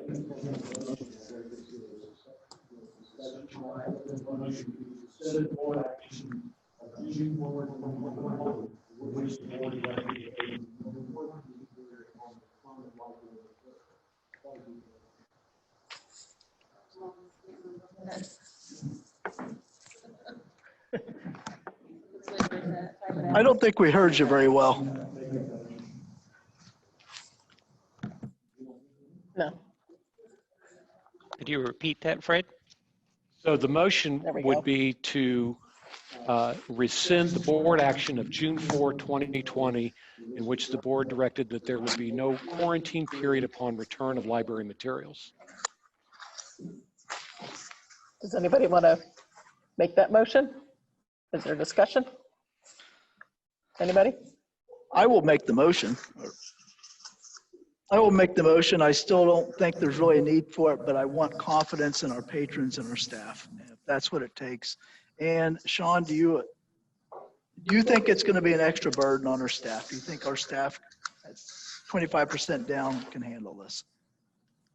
Yeah, it is my opinion that this will not be a burden on staff. It will be additional work, but when you think about with citizen confidence and that we're putting safety, I think, in my opinion, the only choice is to go forward and continue to quarantine material until we get more definitive information. And that we'll be continuing to look at that. I do not believe it will place a burden on staff. Can I make the motion as Fred stated? Second. Any more discussion? All in favor? Say aye. Aye. All opposed? Opposed. Motion carries. All right, well, that's the last thing on our agenda. Do I have a motion to adjourn? Yes. I move the library board of directors adjourn the meeting. Second. Second.